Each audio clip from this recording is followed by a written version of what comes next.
my vegetables. Do you always eat your vegetables? Be honest. I actually do. I like vegetables, though. My favorite vegetable is probably broccoli. You don't like broccoli? Broccoli's good. Come on. I promise they're good. You just have to try them.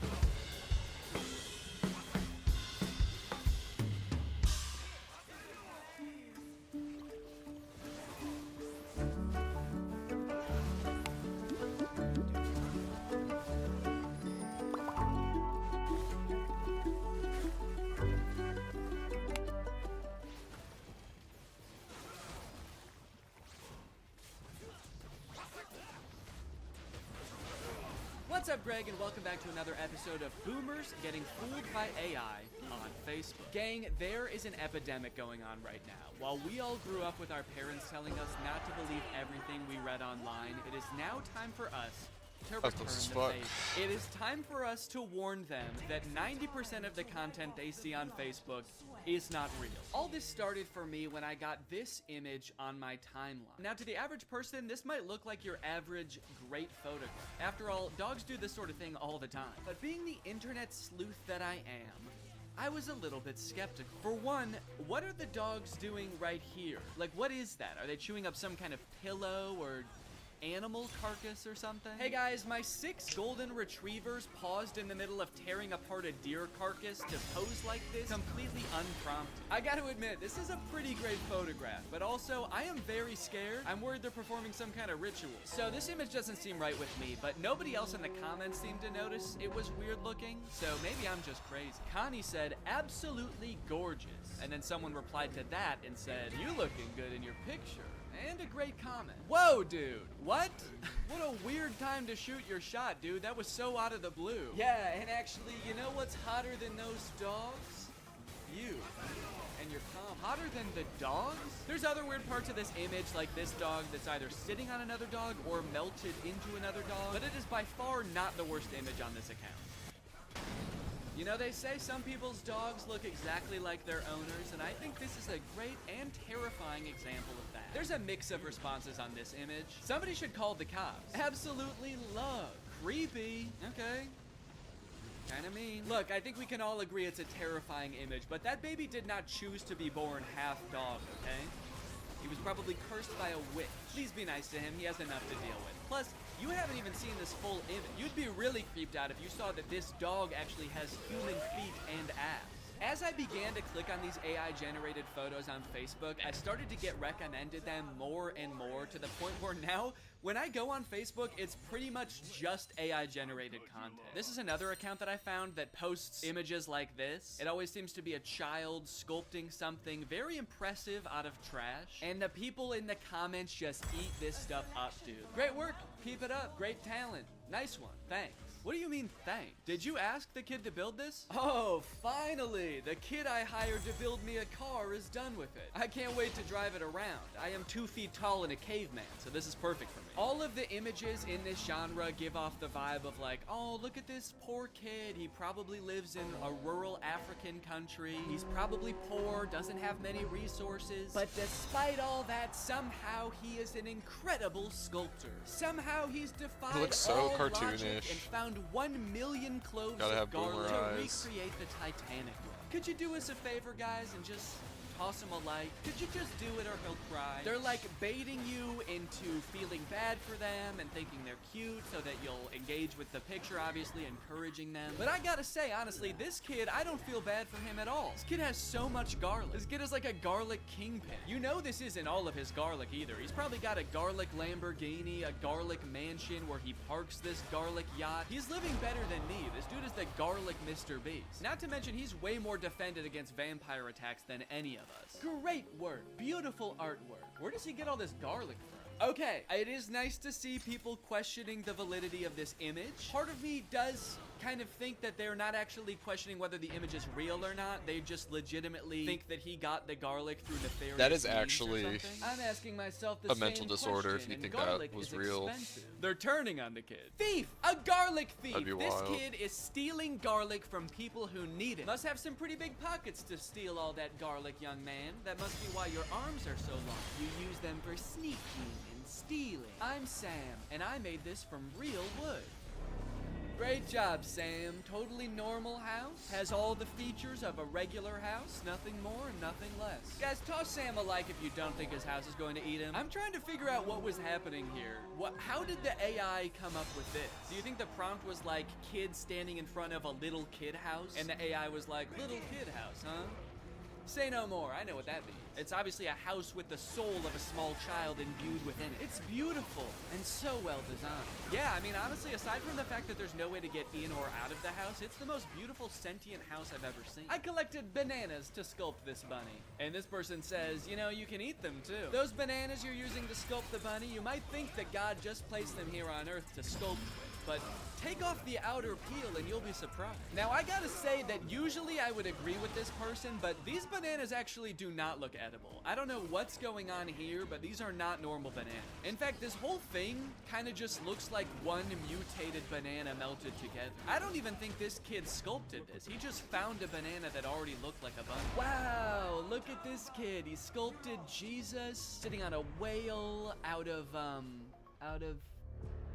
well, I'm not exactly sure what any of this is supposed to be. Are these diamonds? And then these are like, I don't know, these look like the containers that dishwasher pods come in. Very interesting material choices. Wow, look at this local impoverished child who made a Jesus sculpture out of only 1 million diamonds and other precious gems. Guys, toss him a like. He doesn't have much else. Made it with my own hands. And oh God, what a toll it took on this poor young child. He does not look so good, man. Made this with my own hands.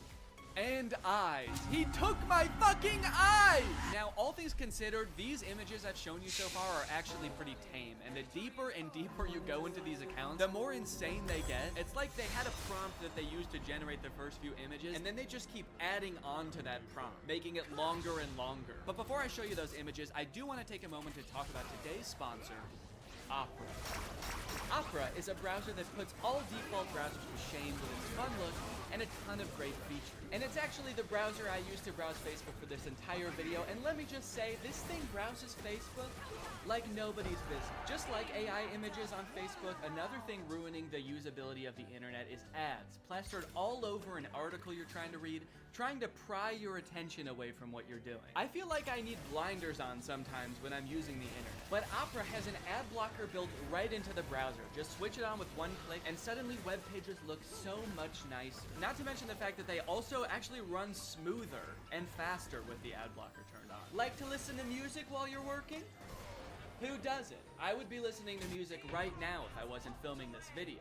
That would be very distracting. Well, Opera has a music player built right into the sidebar of the browser, which works with Spotify, Apple Music, Deezer, Tidal, and more, so that you don't have to constantly be switching between apps. This makes me feel much more productive when I'm working to just have everything in one neat, tidy place. You also have the ability to take snapshots right within the app. You can add text, add stickers, turn it into a silly meme or a YouTube thumbnail. Then you can send them to friends using messengers like Facebook Messenger, WhatsApp, and Telegram, which are also built right into the sidebar of the browser. If you're working on the go, as I often do with my trusty laptop, you can switch on the battery saver with just one click, extending your browsing time by up to an hour. So if you want to check out Opera, it's totally free. Just use the link in my description to download Opera today. Thanks to Opera for sponsoring this video, and thank you to you guys for checking out Opera. Okay, like I was saying, the prompts just seem to keep getting longer and longer. It seems like one of the big tricks that these accounts use to get people to engage in them is by including Jesus or other Christianity symbols in their images. So this account at first just posted Jesus in the sand.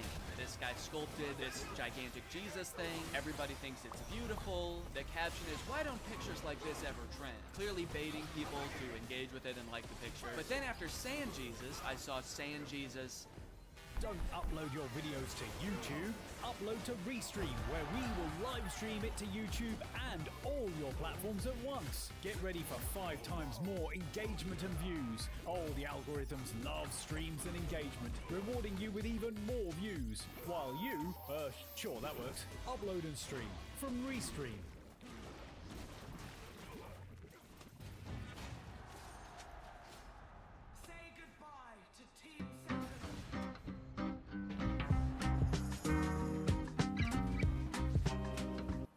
on a log. Then I saw sand Jesus on a log on a guy. Then I saw sand Jesus That one's on gotta a be log real, on though, 20 for guys. sure. Is there an AI that is also coming up with the prompts in the first place? Because, like, who is coming up with these? These don't even seem like something a human being would come up with. Like, in this one, why is Sand Jesus holding a smaller Sand Jesus? And why is he on, like, a runaway log? Like, this guy is like, oh no, my Sand Jesus on a log with another Sand Jesus. It's getting away. Say what you want, but this is definitely my favorite part of the Bible. Another interesting thing about these pictures are the comments. Like, all of the comments on the vast majority of these images is just amen, amen, amen, amen, amen, amen, amen, amen, amen, amen, amen. No questions, no concerns, just amen, amen, amen, amen, amen, amen, amen. Construction worker making Jesus using only a hammer. Amen, amen, amen, amen, amen. There's an entire genre on Facebook of AI-generated images of Jesus made out of vegetables.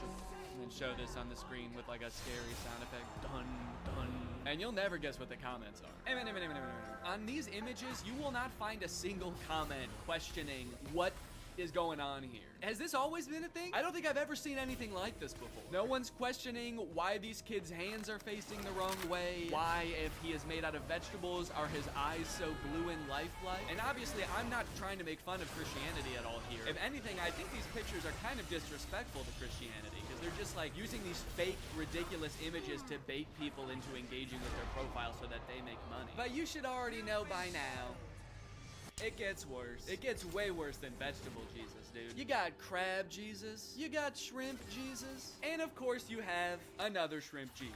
Amen, amen, amen. Who is this for? It's on like a legitimate Facebook account. This account has 117,000 followers. Who is meant to appreciate this image? Christian shrimp? Hey man, shrimps gotta get to heaven too. How else can they be saved from their shellfishness?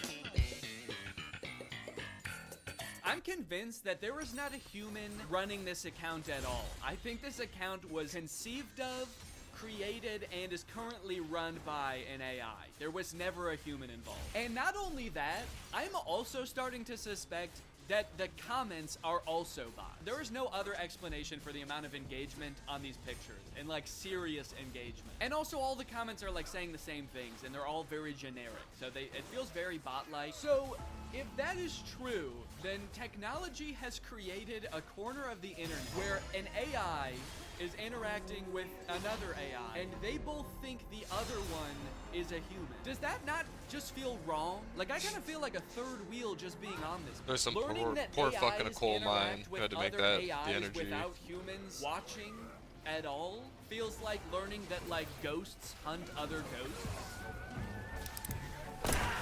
They were here to scare us. What the hell? And of course, the caption of Shrimp Jesus is, made it with my own hand. Do me a favor and destroy it with your own hands. How about that?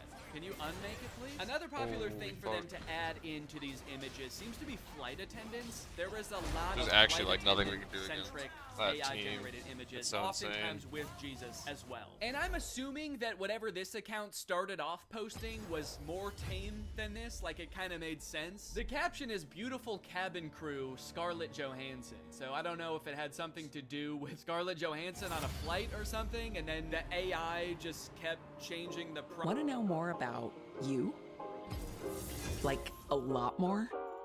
Let's start with who you come from and where. What was it like there? What's the deal with airplane peanuts? From the times Shane Gillis has come on your mom's house to Tom, the biggest comedian starting off. Like pretty high school mentality in college. I was like, you're the teacher, you. Yeah. I hate school. Yeah. So yeah, I didn't really like build. I didn't know you're like allowed to talk to them. I would just like get That's done so class and be true. like later. I used to throw stuff in college. That's how immature I was. I would take Like, loose in the change and class? throw it. Yeah, I was in an auditorium room and I just begged somebody and everyone was like, "What are you doing?" I was like, "That's I thought we did that at school. My bad." No, That is So that is angry. the You're worst so feeling. rebellious. It's the worst feeling. Thinking like I'm about to do something cool. Everyone's gonna think I'm the man. Day one of college. I did that in Spain. I lived in Spain and I went out. I was teaching English and I went out with all these teachers. What city were you in? I was in Madrid. Oh, yeah. And I was with all these teachers, and we went to like a concert, and I was like, "Oh, we're gonna get up, right?" And in Spain, they don't drink like that. They're drinking like very slow. Yeah. And I was like, "Hey, everyone, watch this!" And I bit the top off a beer and chugged it, and they were all like, No. Like, they grabbed my arm while I was doing it, and a couple left. 2 of them left. They were like, we don't want to be with this guy. Yeah. This guy's an animal. I'm sorry. I did a semester there too. Really? Yeah, it was great. Loved it. Madrid rules. I just did it on tour too. Awesome. Yeah, but you can speak. Yeah, but I did an hour in English. And Oh, then nice. Just did the end in Spanish. Yeah. Good. Yeah, that's good. They don't. And people have a lot of- complained.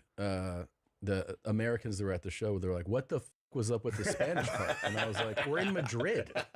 You're in a Spanish-speaking country." That's so funny. So you had older sisters? Yeah. Did you ever have a sister's boyfriend punk you out or like try to hurt you? I did. No. You know, I was always kind of a smartass, Yeah. I guess. So this guy comes over and I was like, oh, so, you know, I forget what I say to him, but I'm just like, it's not like mean, but I think he was just kind of a dummy. But I'm like, oh yeah, how's the season going? You guys doing all right? And he was, he's he thinking, was an athlete. He's an athlete. He's thinking that I guess like I'm either mocking him or Yeah. talking to him like an older man would.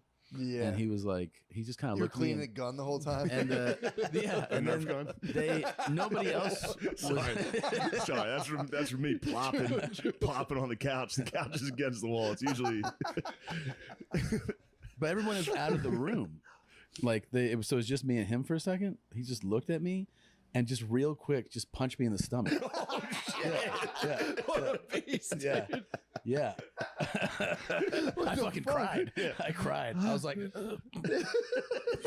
And I just So were you nicely being like, "How's your season going?" Or were you? Yeah, he was just taking it. I get it in a sense that he was like, why is this kid that's like a couple years younger than me being like, because I was like, how, and I kind of like, I sat like on the arm of the couch. I was like, I was like, how's it going, man? Yeah. Like, and I think he was like, How you doing, champ? I think he was like, he was thinking I was setting it up. I don't think I had said something particularly, but he thought I was like, everything going all right there in class? And then he just went like, bat, like that. And I was like, like that. I fucking cried, dude. I went in the other room and cried, like, so he couldn't see me cry, but I totally cried. That was what they would try to sell you on to go to any one of the schools. They'd be like, go to FSU because the girls are unbelievable. Why? What is it about Florida? Just hot. It attracts hot. The Chicks boy, go there? the guys were hot too. Yeah. And they were mean. They were mean to me because I was wearing a Notre Dame shirt and I'm pale. They criticized me for being pale. Right now, new Bet365 customers bet $5 and get $200 in bonus bets, win or lose. So you can turn that $200 into something bigger. Sign up and see why it's never ordinary at Bet365.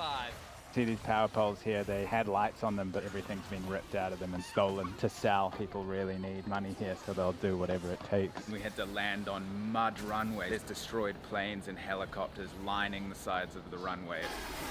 This compound was actually hit by rockets. I've been told that there's quite a bit of crime around here, mainly robbery and things like that. This girl here is wearing rubber gloves for shoes. Big house that had bullet holes in the roof had been bombed. We're actually below the waterline now, and they're building dikes, big mud piles on the sides of the floodwaters to stop it coming in. Yeah, the one living here. They are protecting in case of any criminality. How many people live in this room? 10 people. 10 people. But this toilet facility here can account for up to 50 to 100 people. How does the sewage work? There's no sewage. No sewage. See this dike here. Sometimes people come and try to break it, let the flooding into flood people's homes. Are there days where It's actually you're insane. unable to buy It's just food? dirt. Depending on the market, Dirt sometimes is what's he's not able protecting to their sell home. any one of them, and then from that day he can live without food. Nice to meet you. So we're here with a lady, Jan Nasir. She was in a car crash. You can see they've used wood here and fabric to wrap it up. 2 breaks. This used to be a road. You can see the power lines. Would you like one day to go to America? You can see they're plaiting the fish. There's actually venomous snakes in these waters. This lady was bitten by a snake. Now she has to go to the hospital. South Sudan, the world's newest country, only gaining independence in 2011. And after gaining that independence, plummeted into civil war. South Sudan's civil war. Ethnic-based violence. 400,000 died. 4 million were displaced. That civil war has now led to the near collapse of the country. Although fighting has died down in some areas of the country, it continues to rage on in others. Hunger and malnutrition rife throughout the country. South Sudan is the world's most dangerous country for an aid worker. South Sudan is the most violent place in the world for aid workers, with humanitarians constantly being targeted. Tribal violence occurs every single day. Flooding has absolutely ravaged the country. The people who live here have never experienced anything like this. My house is still underwater. Vast areas lie underwater. I've wanted to go to South Sudan for a long time. This trip has been 2 years in the making. The world's youngest country is tearing itself apart. Civil war has torn the world's youngest country apart. So I can live and die here later. The rapid descent into civil war has broken. But there isn't much the US or its allies can do. Your name? My name Divi. The near collapse of the country. Nice to meet you. Fighting each other. This is where it gets very dangerous.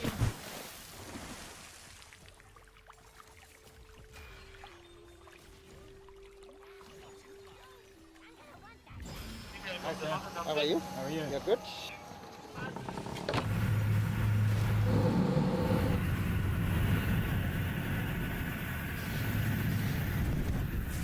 Hello and welcome to Bentiu in North-South Sudan. That flight that you just saw, one of the most crazy flights of my life. There was lightning bolts right next to the plane. You could see the lightning bolts just outside the window. There was huge turbulence, and then we had to land on mud runways. We made 3 stops on the way from Juba to here, which normally should be about an hour or so flight, but it took 3 hours. We had to stop in these random airports. We were sinking in to the mud on landing and takeoff. The pilot was even saying himself, he didn't like it. There's destroyed planes and helicopters lining the sides of the runway. These are actually shipping containers here, and this is where I'm going to be staying while I'm here in the north. This base has guards all around it. You can hear in the background there's a helicopter flying overhead. There's lots of military activity around here. This compound was actually hit by rockets a few years ago. They went right into the containers. South Sudan has recently experienced the worst flooding it has in 60 years. We're actually below the waterline now, and they're building dikes, big mud piles on the sides of the floodwaters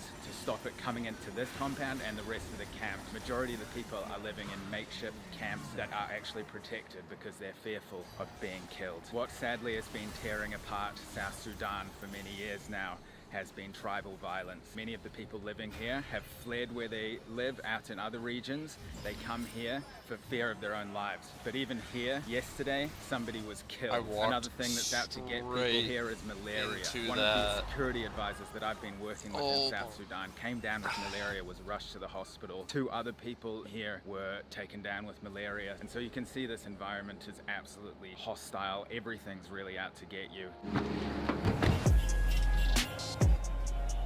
Right when you turn it on.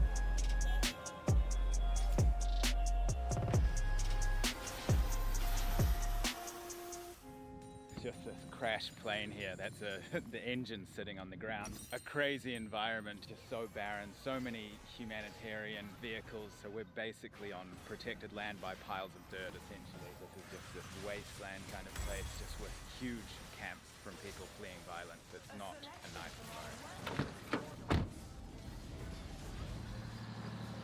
This is actually manned by the Ghanaian military. Flooding has just absolutely destroyed this place, and everybody is living below the water lines because of the mud dikes that engineers are making all over the place. So everybody's constantly fighting this uphill battle of staying above water. That's insane.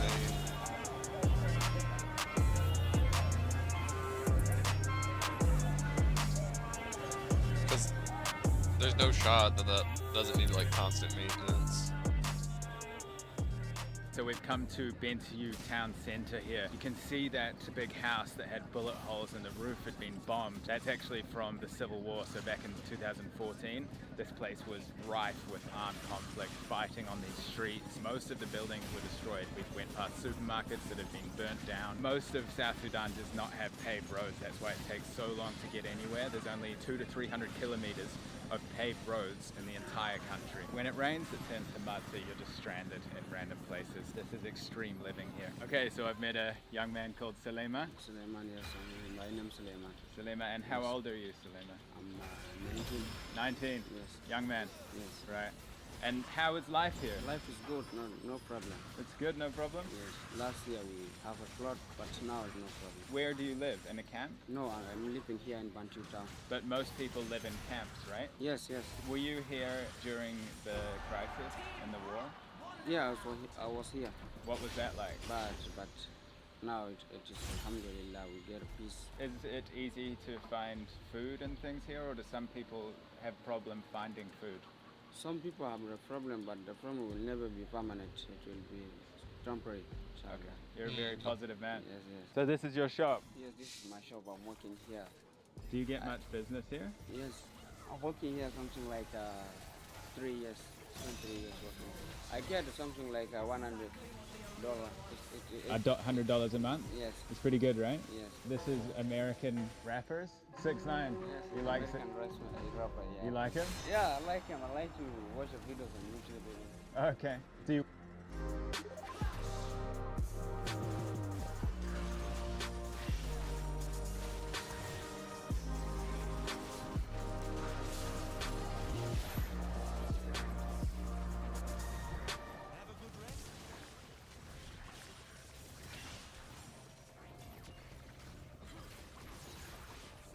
Meet Shark CryoGlow, the new MedSpa-inspired mask with under-eye cooling. IQ LED technology uses high-powered LED and deep infrared for visible results in just 8 weeks. Better aging treatment boosts collagen and is clinically tested to reduce fine lines and signs of aging. Skin clearing provides chemical-free acne treatment on and beneath the surface. Even visibly tightened under eyes in one use. Developed with dermatologists for radiant results at home. Shark CryoGlow.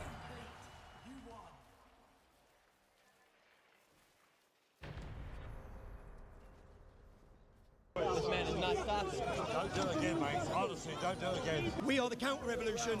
It's not going anywhere, mate. Everyone's had enough. The Islamification of Europe is going to eradicate us. I witnessed my friends die for this green and pleasant land.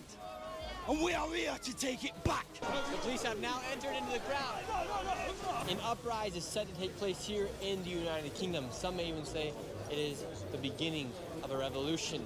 As freedom of speech is underneath attack here, millions of people are here out in the streets of the United Kingdom to take back their country and get their speech back. And the leader of this rally is Tommy Robinson here in the United Kingdom, and let's go meet with him right now. To what extent will the people let freedom of speech be attacked here in the United Kingdom? They've allowed it to be attacked for 20 to 30 years. This is the spark of a cultural revolution where the public are saying no more.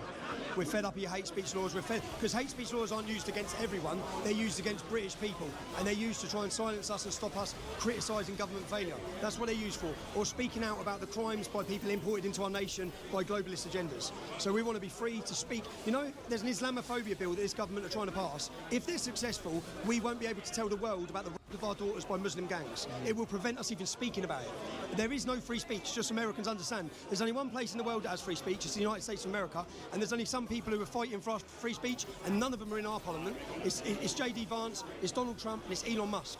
They are fighting for our freedom. When you voted for Donald Trump's election, you didn't vote to save America, you voted to save the West.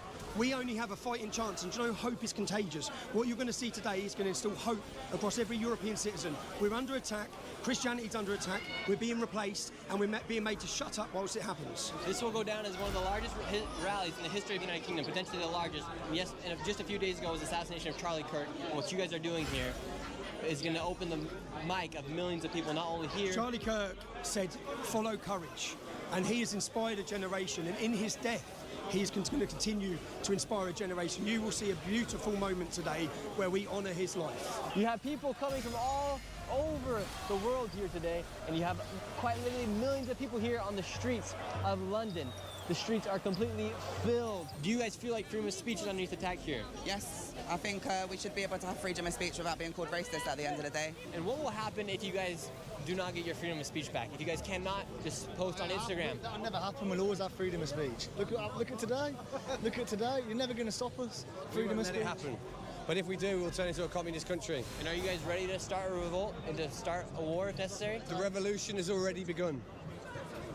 So you would say that the revolt, the revolution has already The begun? moment Charlie Kirk died, 2 days ago, the revolution began on that day. As Nick Tenconi said, they'll be met with true Christian courage. The freedom of speech means that other people that you don't agree with, you might not like what they say, but they have the right to say it. And is that not happening here? Well, they're arresting about 30 people a day for tweets, apparently. In the UK, you get police turning up at people's doors. I was at a trial with Graham Linehan, but as he arrived in London from Arizona, he was arrested at the airport. We actually by might have had that if I 5 could move like one police inch to the officers. right. Okay, and that was for 3 So tweets hard that in he made 2v1. online. In what ways has your freedom of speech been taken away from Keir Starmer and the government here in the United There's no free speech in the UK. Someone was arrested the other day for calling someone a muppet. So you Google it now, UK police muppet arrest. That's actually crazy. Because they found it offensive, the police acted on that and arrested them for it. So you can quite literally just get arrested for saying something offensive. Yeah, anything. If I said your shirt was ugly and you look like crap and you smell like poo. You got ginger hair, you got no soul. They can arrest you for it. Do you think freedom of speech is underneath attack here? Oh, for sure. In the United Kingdom, I think the problem we have in the United States is you have the freedom of speech, but if you get killed, whoever killed them, referring to Charlie Kirk, apparently a large percentage of the country will celebrate it. Here they don't have the freedom of speech. In No. the United States we do, and they're killing people because of it. And here, It's definitely. Did you say a large majority? Oh, for sure, they're envious. It's a That's slippery actually slope out here when you apply these qualifiers to freedom of speech, right? Because they have Article 10, but they have all these, breach of peace, hate There's speech. no way that's actually all these true. things that qualify It's and just limit if there's a your ability really to actually freely vocal speak. 10%, people will be like, half the people think this. Yes, it is. I've No, been it's just a bunch banned of from all fucking social medias, pretty angry much apart from people who are on the X. internet How too- angry too are you much. currently at the current government and Keir Starmer? The government under Keir Starmer, it's just a complete joke. And you think Western civilization is at threat due to the rise of Islam here in... Right, okay, so I don't know if anyone recognises me, but I am in the adult entertainment industry. But I seem to be the only person that realises that the Islamification of Europe is going to eradicate us. The last few weeks, the last few days has shown me that we're at a turning point, and that's what people are saying. That there seems to be a glimmer of hope now, that people are starting to wake up. Awake is the new woke. Don't be woke, be awake, and people are waking up. You think we have millions of people out here today? Yeah, well, they were originally going to be about 1 million, but they're now saying it's going to be 3 million, something like that, bro. So we're all here, we're all uniting, we all want to be peaceful, get our voices heard. Absolute madness. Look at all these people. Sea of people does not stop. Everybody's chanting, Keir Starmer is awake. What is Keir Starmer? He's a white car! Keir Starmer, baby girl! Here we go. It's about to start.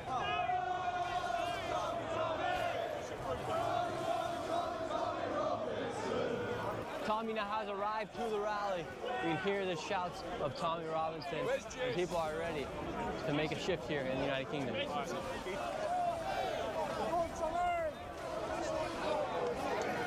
In Great Britain, they do not even have guns. They literally can just hit you or put handcuffs on you. That is quite literally all they can do because they do not carry any weapons with them. What brings you out here onto the streets? Support of the country. And would you typically do this? Have you ever done this before? No, no. Have you reached a new level of... Had enough. Had enough. Enough's enough. Yeah, enough's enough. We need to fight for our country. We need to fight for our country. Are you worried about the future of your granddaughters and your daughters? 100%. 100%. That's why I'm here, for But big grandchildren. Has this ever happened in the history of your life before? No, never, never, never. A new low has been hit here in Britain. Oh, well and truly. Well and truly, with the government, shit government. We're just being let down. We're being let down. In the past, Tommy Robinson was labeled as a far-right fascist. They tried to do everything between imprisoning him to silencing him, anything you can name it, taking away his social media accounts. But now the tide shifts. Yeah. Who is Tommy Robinson to you guys? Well, he's the voice of our nature. Like Charlie Kirk, he's a truth teller. He tells you how it is. And that's what Tommy Robinson is. Good he's man. The voice of our country. He's the voice of our country. Well, he's the only one that spoke up for us. So if it wasn't for Tommy Robinson, none of this would be possible right now? Probably not, man. Probably not. Probably not. Would you say this is a revolution, a revolt? I think it's getting there, isn't it? We're heading that way. We're definitely heading that way. If we don't speak up and do something, we just want, a nice, easy life. We just want equality. We want You know, we don't want things brushed onto the carpet anymore. We want to be able to know that our kids, when they're growing up, are going to be safe in their own country, and it seems that it's not going that way, so we need to make a stand. We need to be heard. Because if they can arrest one person, they can arrest 1 million. But if 1 million stand up, they can't arrest that one. Exactly. There's not enough rooms in the prisons for everyone. What? You know, one voice is small, but 1 million voices are a lot louder. What do you think Great My Britain would look like clone's if you guys trolling did me. have your own Donald Trump as president? Completely different. Completely different. You know, safer. Yeah. Safer country. Do you feel You safe in fucking these popped streets? me when there was fucking 6 Absolutely not. clones. Even coming here, You just even insta-picked the coming right here, one. you're watching over your shoulders. You see videos of people getting stabbed on trains, and you know we're letting all these people coming in, immigrants. We're hearing all this stuff that's kind of brushed under the carpet that you don't necessarily hear until you meet people like Tommy that expose them, and then he's frowned upon, locked up because they just want him out the way. People don't like hearing the truth, and if the truth doesn't be told, our country's going to be taken over, and then we're doomed. Who's it going to be taken over by? This is what my prompts used to look like, and this is what they look like now. This is all thanks to this prompt enhance button in augment code. With just one click, it'll take any vague prompt and use the context of your code base to enhance it. Now everyone is a pro prompt engineer. Let's get to work on a life you love. Built with someone you can trust.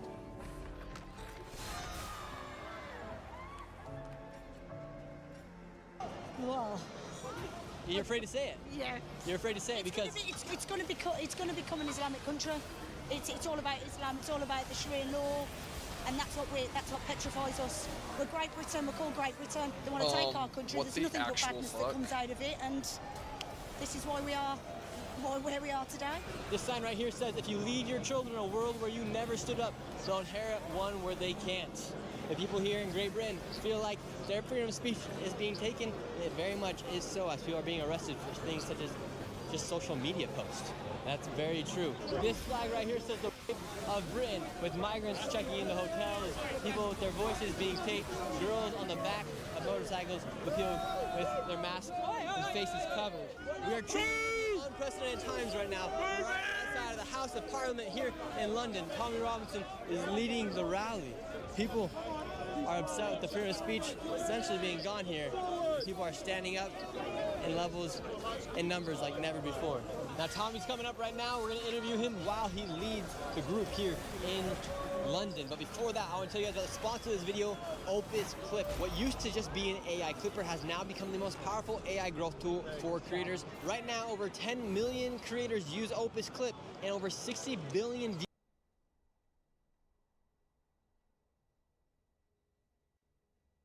Oh yeah! Anyone else losing circulation in their eyes? I can't think.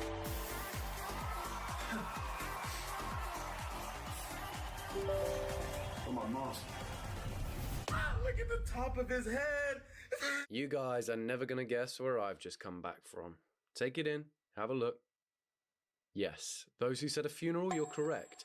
But it's time to film a video, so here I am. We're gonna be looking at Burning Man. Sorry guys, had to take my Burning Man fit off because it was hurting too much, to be honest. Those goggles were way too tight on my forehead. I saw another colour for a second. I was scrolling the other day because that's how I get my exercise in, and I came across a Burning Man post. I'll be honest, I didn't know much about Burning Man. I still don't know that much. I just know it's in a desert, everyone's fucking each other.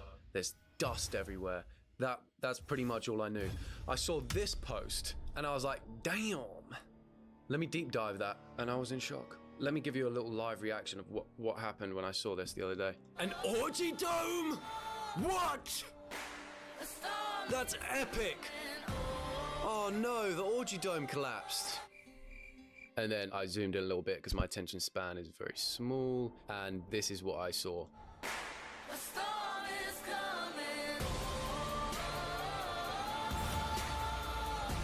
She chilling though. I can't believe that they would pick this place for a festival, but they did it. And I thought we'd do a little deep dive into Burning Man, because it's essentially, I just think it's Mad Max. So we're about to find out if that's true or not. Okay, first of all, let's get Burning Man context so we know what it is before we see what happened over the weekend, because it is nuts. Bruh is what that should say, but instead it says bruh. 7 things you might not know about Burning Man. 1, it's not a music festival. There are no headliners. Instead, the 10-day event is built on principles like civic responsibility and communal effort. Every piece of art, activity, and event is created by participants. Already, I thought Travis Scott was performing, so I have no idea what this thing is now. So it's just basically a big woodworking competition. This is a massive bird box. Ice is one of the only things sold.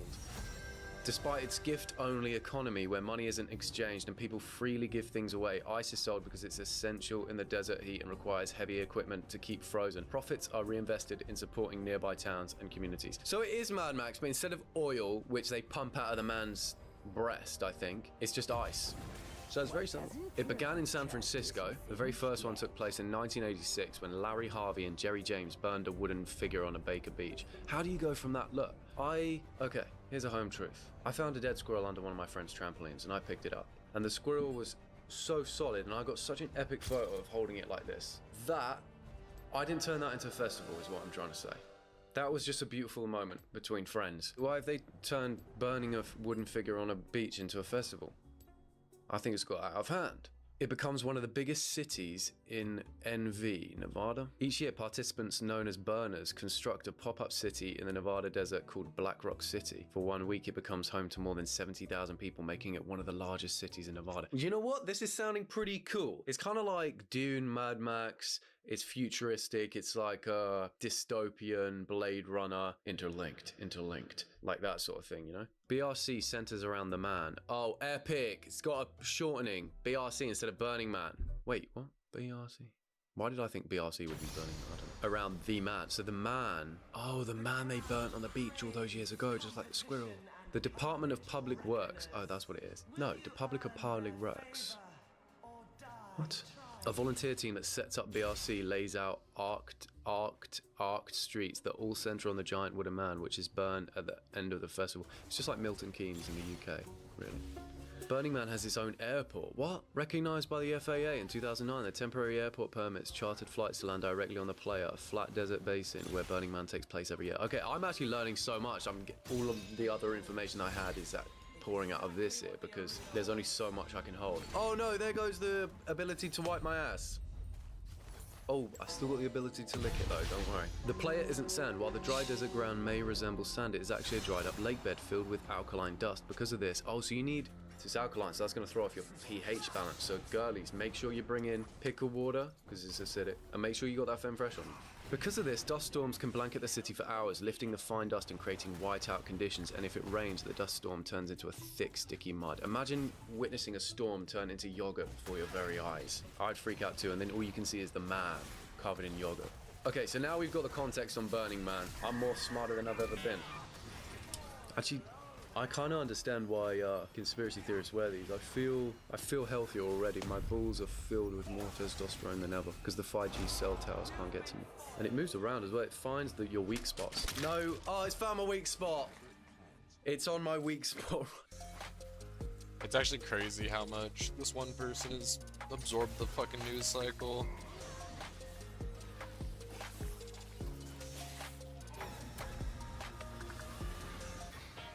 Mom genes. She passed them down to you. But who passed them to her? Let Ancestry help you piece together your story with a family history membership and detailed DNA results. Get started today at Jasmine Crockett or Maxine Waters or Chuck Schumer, AOC or Bernie Sanders, all of these bastards call us fascists with a straight face. This isn't New Testament, turn the other cheek time. This is Old Testament. You see, this brother right here says, well, all leftists want to see me dead. Well, I'm a leftist. I don't want to see you dead. I'm a Christian. You called Trump's administration a neo-fascist movement, you lunatic. And look at him laughing now. This is a joke, man. Pierce, it's not worth it. Closest thing we've seen in a long fucking time, that's for sure. Debate, where we're literally debating about the importance of free speech. Do you think that your response to the cold-blooded murder of Charlie Kirk has been appropriate? Yes. Why did you mock his widow? Because she's being used as a political weapon right now. Wow. Shut up, Destiny. Holy Shut up. You're so Shut shameless, up. dude. From the sick, gleeful celebrations of his murder to the open talk of vengeance and civil war, the assassination of Charlie Kirk has so far been anything but a unifying moment. Kirk's death was invoked by organisers of Saturday's Unite the Kingdom march in London, a mass anti-immigration protest, which may have been the biggest this country's ever seen. Elon Musk appeared on screen to say this. Whether you choose violence or not, violence is coming to That you. hit is actually You insane. either fight back or you die. You either fight back or you die. And that's the truth. Today, Elon, I think the British public are telling the world that they're ready to fight back. Good. Yes. And many of those cheering protesters will have travelled to Saturday's rally with the words of Charlie Kirk's widow, Erica, ringing in their ears. So fucking bad. If you thought that my husband's mission was powerful before, you have no idea. You have no idea what you just have unleashed across this entire country and this world. You have no idea. You have no idea the fire that you have ignited within this wife. The cries of this widow will echo around the world like a battle cry. It's not for me or anybody else to judge how a bereaved wife and mother grieves. Nobody can blame her for being angry and distraught. But it's fair to say that for many, her words only compounded a sense of righteous fury and of us versus them. There are two powerful narratives in direct conflict right now, both in the UK and the US. One side sees an existential fight against the erosion of their culture and their values by people who revile both. The other can only see intolerance and bigotry. As always, the truth is probably on a middle ground that's very rapidly collapsing.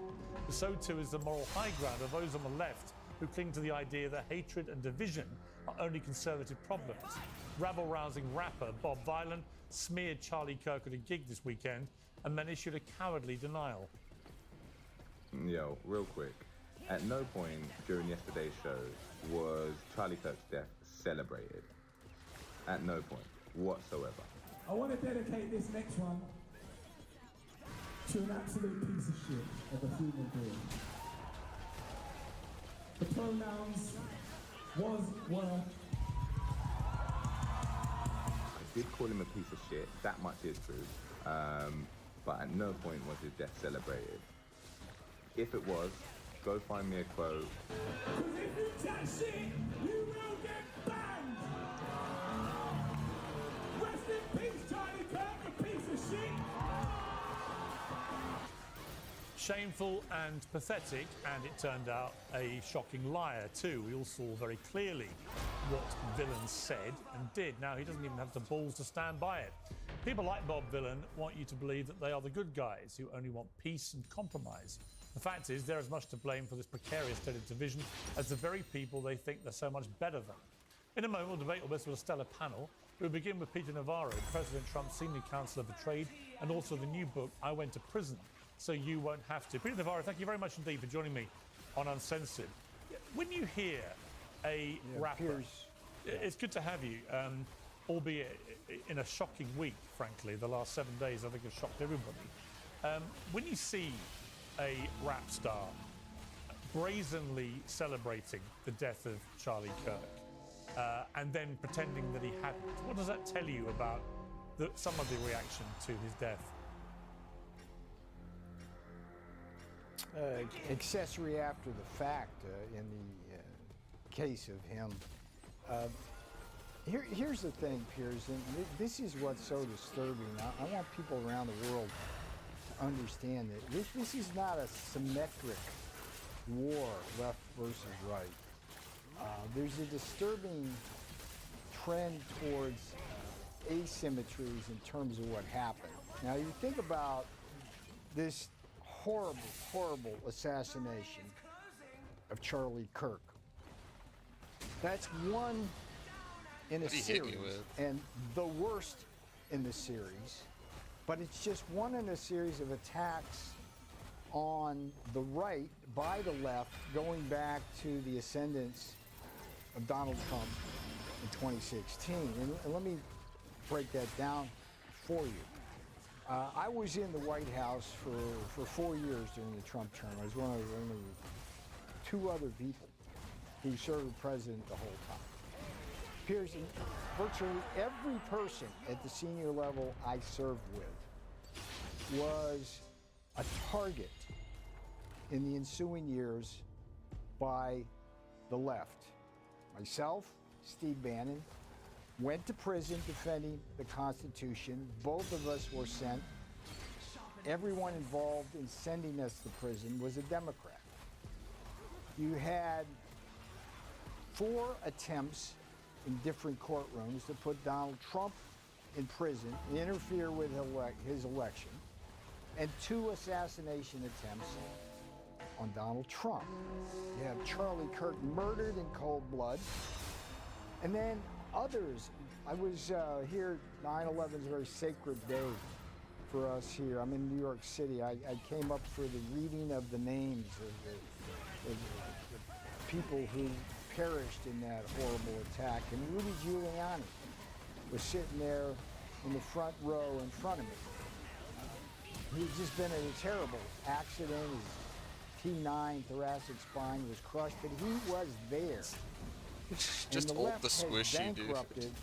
America's mirror, Rudy Giuliani. Some of these should actually be so taking fucking away the easy. bar cards of Jeff Clark and John Eastman, and even people who weren't put into prison are spending millions of dollars. So the asymmetry, my point here is that there's this asymmetry. Stupid. And now Short the cooldown. left wants to do kumbaya and come in the middle and all this consensus stuff.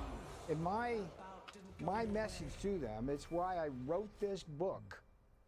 It's a warning that we must hold these people accountable through legal means, or Piers, they'll do it again. They'll do it again and again and again. And you just listen to Jasmine Crockett or Maxine Waters or Chuck Schumer or AOC or Bernie Sanders, all of these bastards call us fascists with a straight face Literally no when they're credits. shooting at us, putting us in prison, and This is using wild. the American justice system and politicians in black robes to do all sorts of damage to us. Oh, And God, still no the credit. state of play here, Piers. And if you've got a better solution than holding these people accountable so they won't do it again, I'd love to hear it. Because this isn't New Testament turn the other cheek time. This is Old Testament legal justice, not lawfare justice. Is there a danger? You know, I don't disagree with all of what you've said. But is there a danger? Wait, that's that actually in just as some of the cooldowns? rhetoric that is now being used by your side, and it's a wide side with many different types of people on it. But when you hear Elon Musk, for example, talking about the need to fight back against violence, which many have taken to mean be violent as well. What do you feel about the tone that should be deployed? You've been very careful to say there you think it should be done legally, but others are ramping up the rhetoric to imply that the only way to deal with violence is potentially to use violence themselves.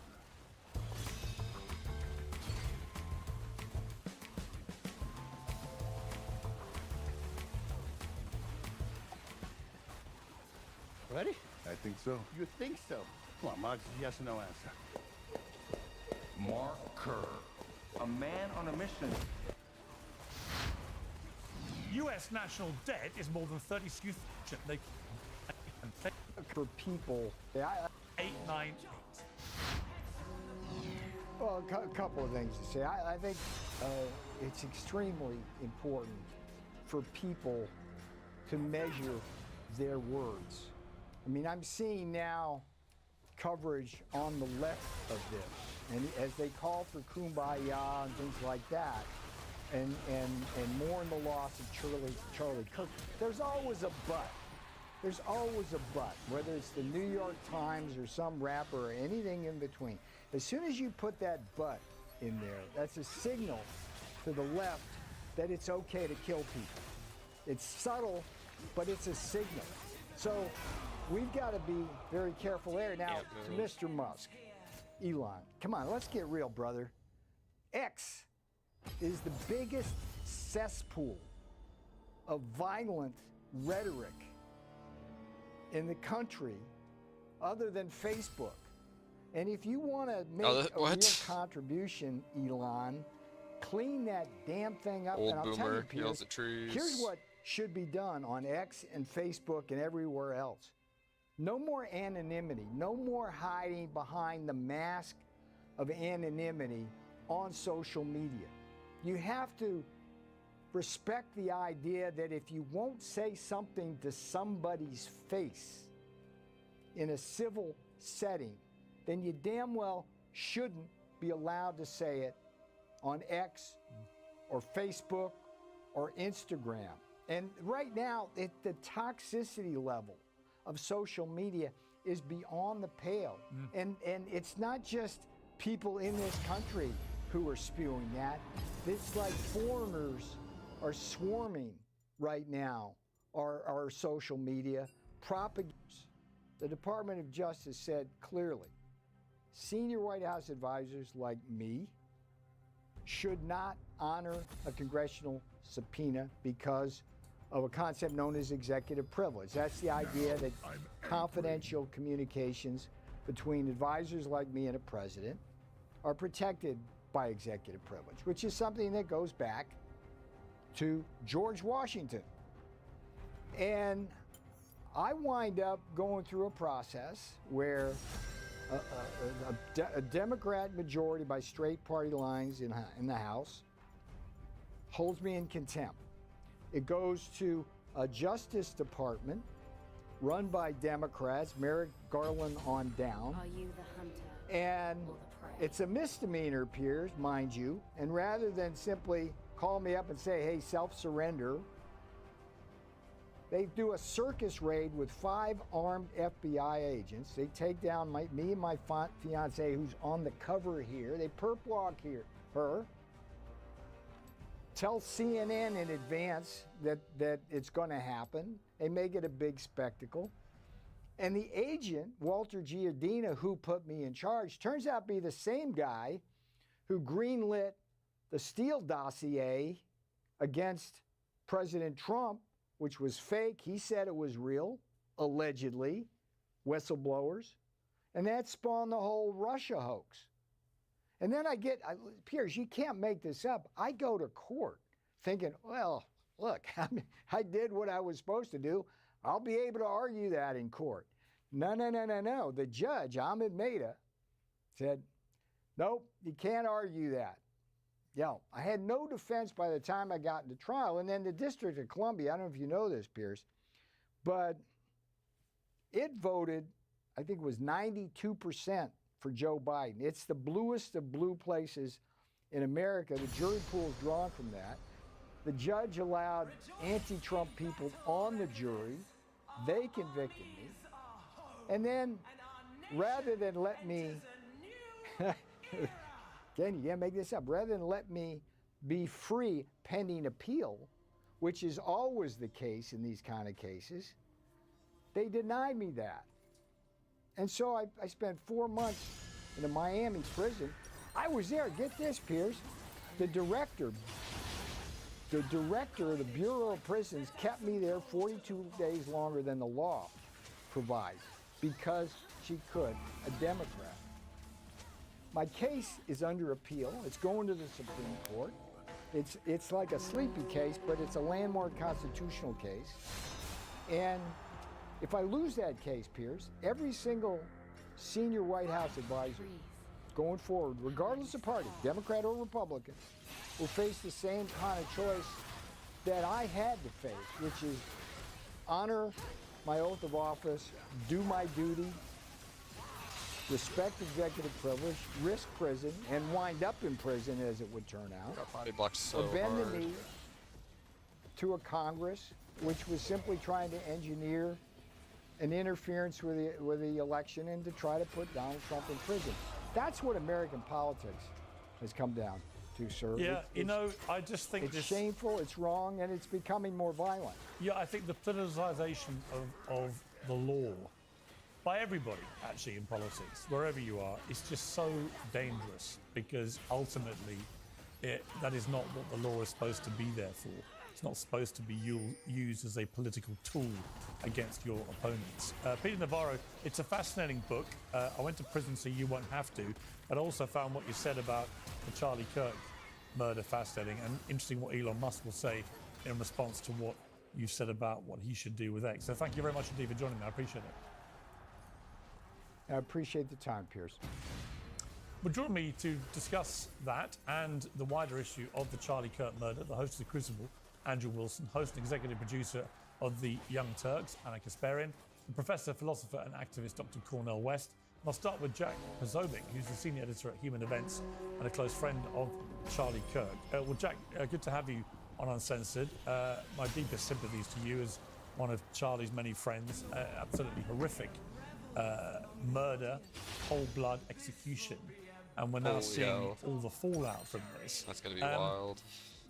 What is your view of the reaction to what has happened with Charlie Kirk? You know, I played at the start of this a rapper brazenly celebrating his death, then lying about celebrating it. But there's been so much of that. What do you feel about that? Your AI is only as smart as your prompt, and this makes every prompt 10 times smarter. This is all. Today's show is brought to you by Oxford Natural, makers of the Optimum Day and Optimum Night all-natural supplements. Thousands of Brits and Americans are already taking them with incredible results. Optimum Day is designed to boost your energy and support weight loss throughout the day. Optimum Night helps you relax and get deep, refreshing sleep. And don't just take their word for it. Here are just a few of their success stories. England football legend Michael Owen lost 40 pounds. Robbie, the face of AFTV, dropped over 100 pounds. Linda, a top law firm executive, lost 50 pounds. And Anita, an immigration lawyer, shed 60 pounds. To watch their full stories and find out more, scan the QR code on your screen or visit oxfordnatural.com/peers. And here's the best part. Use the code PEERS, P-I-E-R-S, and get 70% off your first order. Get 70% off with the promo code PEERS. Yeah, well, Piers, thanks for having me on again. And, you know, I don't even know how to put it in words. I wake up on Wednesday, routine day, Charlie's going to campus, I'm covering the show, and then minutes later, I get footage of my friend getting murdered on live TV. And then I wake up the next day and I see thousands of people celebrating it and cheering it. And here's a concert hall full of people clapping and laughing, and a rapper, cheering it on. And we've got a big problem here. We've got a big problem where people have just, I feel like they've lost their humanity. I think that they've lost humanity, and they've lost sight of and been totally dissociated with humanity and with reality. And I think there's some kind of social, spiritual cancer that's going on, to take someone who is a young man, who's a husband, who's a father. It's like, why wouldn't he have a fraction saw the family of this reaction weekend, for like the and 300 other tragedies? Just because of social media, or you think someone's just an influencer, just someone to disagree with, that I can get away from them. Well, it's not that. It's a real person. We're all real people, and I think we've all lost sight of that. Has it made you more concerned about your own safety? You're a high-profile conservative. You're out there, you're doing events, you're talking. How do you feel? A lot of people must be asking themselves this question: what now, in terms of your security and so on? Well, Piers, look, there are people who did this. This was an evil act. This was not an accident. And obviously we need to be secure. Every event going forward, we need to make sure that there is pure security. Obviously the question of outside events is something that's going to have to be discussed and considered, whether or not we can properly secure that, not just for those of us who might be on the microphone, but the people and the students and employees and staff who are going to be at these events, and even just, you know, regular students on campus. I mean, campus security or all security. But the problem is that we've entered into a very dark place, and I fear that until we really start to deal with this cancer that's been metastasized throughout our society, we're still going to be living with this threat. When Elon Musk addressed this very large crowd in London on Saturday and said that the only way to respond to this violence from the left is to fight back, many have interpreted that to mean, you know, if need be, Did he actually fucking tweet that? Do you feel that is ratcheting up the rhetoric too far, or do you think he meant something else? I didn't hear all of Elon's speech. I've been you know, dealing with other things this weekend. But look, in terms of fighting back, obviously, I think that we need to continue Charlie's mission, fight the way that Charlie fought, do politics the right way, fight with our words, fight with our ideals, fight with dialogue, with speech. I've always stood for freedom of speech.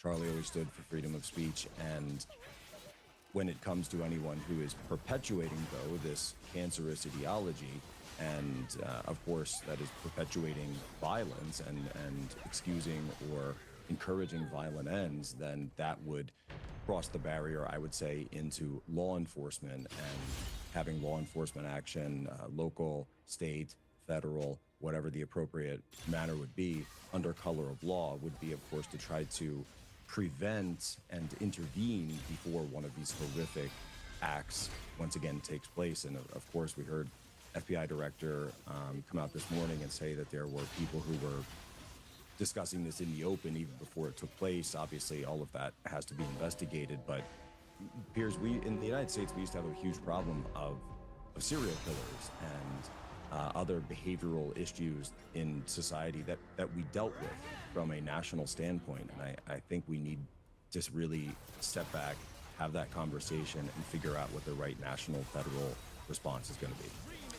Anna Kasperin, what was your immediate reaction when you heard about what had happened to Charlie Kirk, and presumably at some stage saw the video?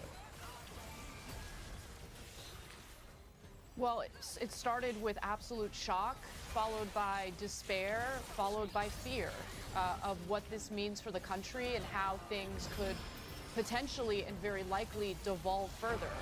You know, Charlie and I had multiple debates and conversations, and what I really appreciated about Charlie, and I've said this multiple times, was that even though we had disagreements, he had a huge platform and was inviting to people like me to That's make the only my thing she case liked. to a completely different audience about my Might have had point its of view, problems, why I believe things but he that I gave me believe. clout.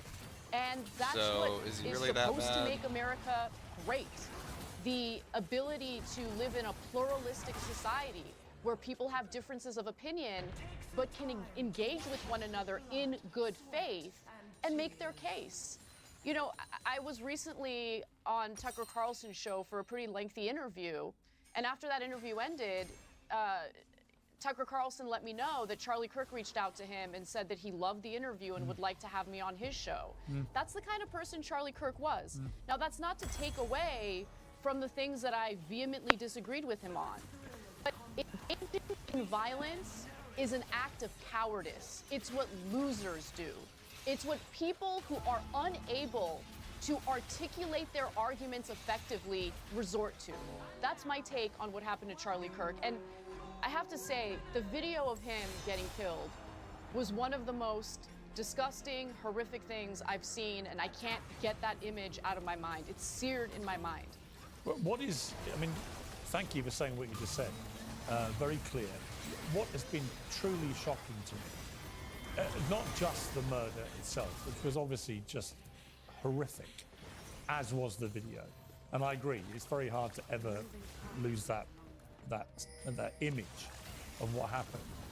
But the reaction from young people in particular on the left, I have to say, I have found absolutely sickening. The glee, the celebration, the TikToks, the general, the behavior of this rap band, Bob Dylan, and then the lying about the fact they were clearly celebrating in the most despicable manner what had happened to Charlie Kirk. You know, I've got no problem with people praising Charlie Kirk's record and criticizing him where they feel he was wrong about stuff. That's fine. That happens to every public figure when they die. But to gleefully celebrate the cold-blooded execution of a 31-year-old father of two, I just found crossed every line of humanity.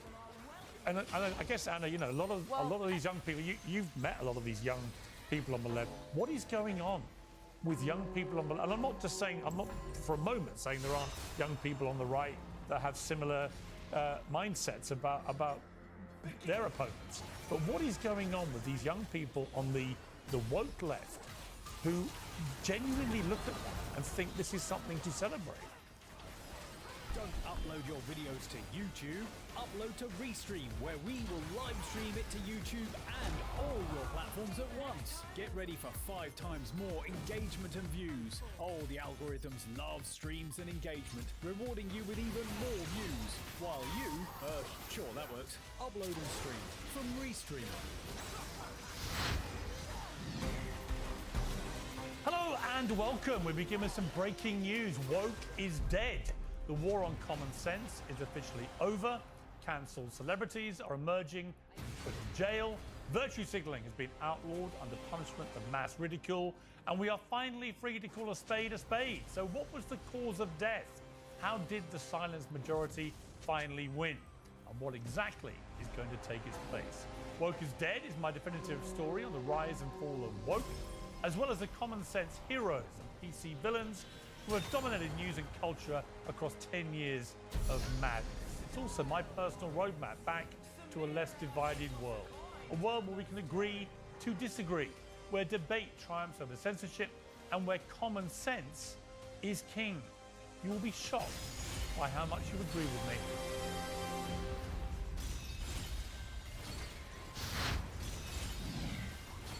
Well, I'm going to answer the question, but let me just note that there are different factions on the left. And I think the way that this is kind of being discussed in a way that just kind of generalizes everyone on the left is kind of unfair. But putting that aside, I do think that we have an overall problem. I think what happened is a symptom of a bigger issue that we have, not just in this country, but I'm seeing it happen globally, where there's just this dehumanization of people based on their political views. And on top of that, the devaluing of human life, right? I mean, we've been seeing images of people being butchered, children being butchered endlessly on social media over the last nearly 2 years. Prior to that, I mean, the rhetoric that devalues human life, I think, has played a role into it. But also, I just think that there's this dumb idea that all you need to do is like get rid of or take out some of the prominent figures on the political side of the aisle that you disagree with, and that'll somehow solve the issue. So curious about how the fucking No, that doesn't solve the issue. map layout what works. What it does is it makes the situation all the maps in various countries where this type of political violence on the same plays plane out, playing far simultaneously. worse. Now you're hearing talk of retaliation in a violent way. You can see when ultimates it comes to the come Trump across administration, sometimes. You're hearing policies that are being proposed that would limit the legitimate political speech of Americans. I am concerned about that. What that disgusting murderer did is he pushed for this country to devolve further. And I wish that cooler heads would prevail, but at the same time, I don't begrudge people who are angry. I mean, that poor wife and her 2 children witnessed Charlie Kirk get shot and killed in the neck. I don't begrudge her at all for being furious. No. I can't even imagine where my headspace would be at right now if that happened to my husband. Right. Andrew Wilson, where were you when you heard about Charlie Kirk? What is your view of the fallout from this? Yeah, I was sitting with my wife watching TV. So the thing is I remember this picture circulating around of Charlie Kirk. He was debating the incoming president of the Oxford Union. And they were all smiles and handshakes, and by the next day, this guy was saying the most insane rhetoric about how he basically had it coming. So how many of these leftists have murderous intent? When we show up to have a conversation with them, we show up to debate our views, we show up to in some way engage with them. How many of them have seething murderous intent behind their eyes and they don't really want to do any of that. They really want you dead. And that is the biggest demonstration of that, by the way, in that one single picture. You have Anna Kasparian here, and she's talking about this. The Young Turks called Charlie Kirk a fascist how many times? The Young Turks played into this rhetoric how much? They went out of their way to do so. Ruben recently called him out for doing it. So I just don't. Hang on. I've literally never. I don't even call Trump a fascist. I didn't interrupt you once, lady. But You'll you have can't a chance make to things talk. up about what I've said about You Charlie can talk Kirk. when I'm done talking, like I was respectful What a enough to fucking let you do. pea-brain dick. So the thing is, just like, yes, they do. This network does do that, and these leftists do that, and they set all the rhetoric up in the world to make sure something like this happened, and they were dancing on the grave of this guy before he was even cold. I have tweets from Destiny which are insane. The leftists have gone off the reservation, and it's time for us to stop pretending that it's not their rhetoric which is leading to these types of assassinations, because it is. I don't want to hear about factions.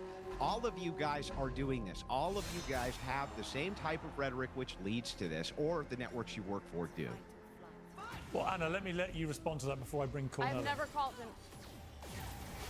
I have never called Charlie Kirk a fascist, number one. In fact, if anything, we have received a tremendous amount.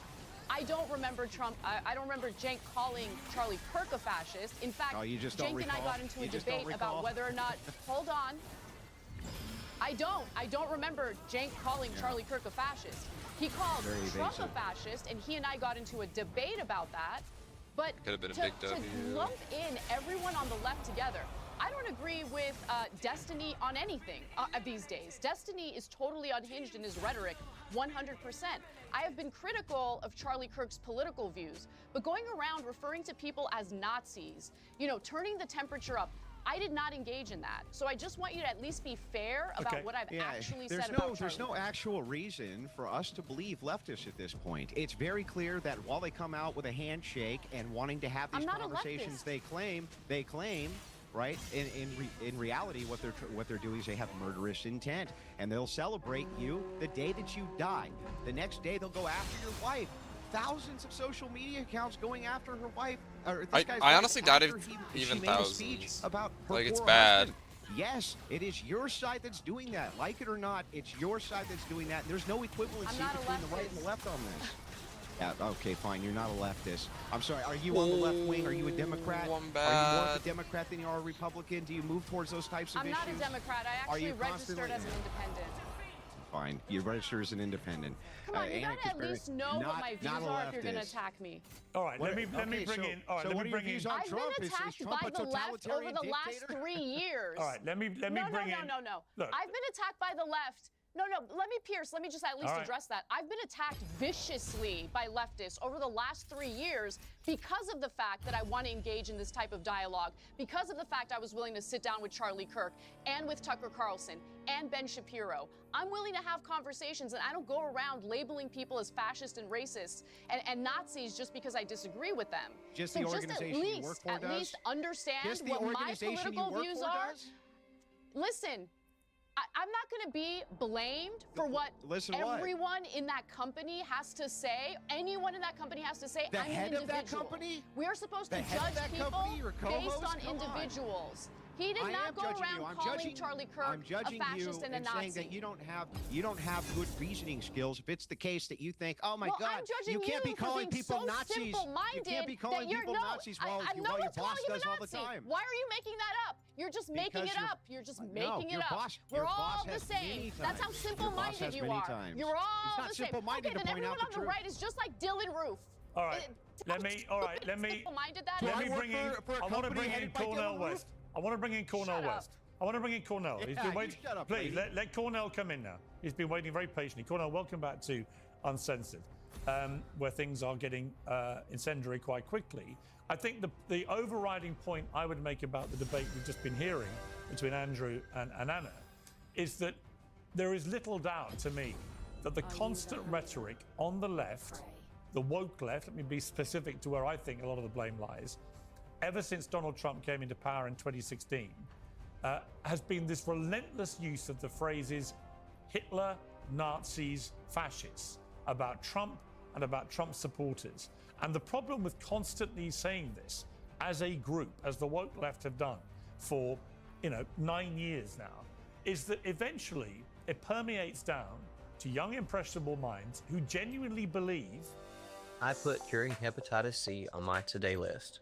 Epclusa treats all types of chronic hepatitis C with a 98% cure rate. Epclusa is one pill, once a day, for 12 weeks. If you've had hepatitis B, it may flare up and cause serious liver problems during and after treatment. Tell your doctor if you've had hepatitis B, liver or kidney problems, HIV, and all medicines and supplements you take. Taking amiodarone with Epclusa may cause a serious slowing of your heart rate. Most common side effects include headache and tiredness. Ask your doctor about Epclusa today. Looking for the most comfortable, stylish, easiest pants around? Try new Skechers Slip-In Pants. Just slip in and experience Skechers' innovative comfort technology fabric that's breathable, wrinkle-free, and moves with you. Look great and be comfy in Skechers Slip-In Pants. That it is their mission to stop America from being taken over by the new Nazis or the new fascists or the new Hitler. And that leads to the kind of thing we saw with Charlie Kirk.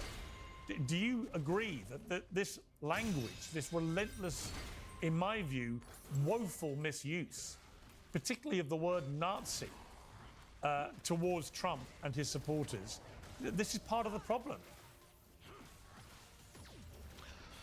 Well, I think part of the deeper problem, though, Brother Pierce, is that the organized greed and weaponized hatred and routinized indifference toward the vulnerable has come together in such a way that it has eroded the sources of character formation, so that integrity, honesty, decency, and self-critical sensibilities of individuals and groups is more and more disappearing.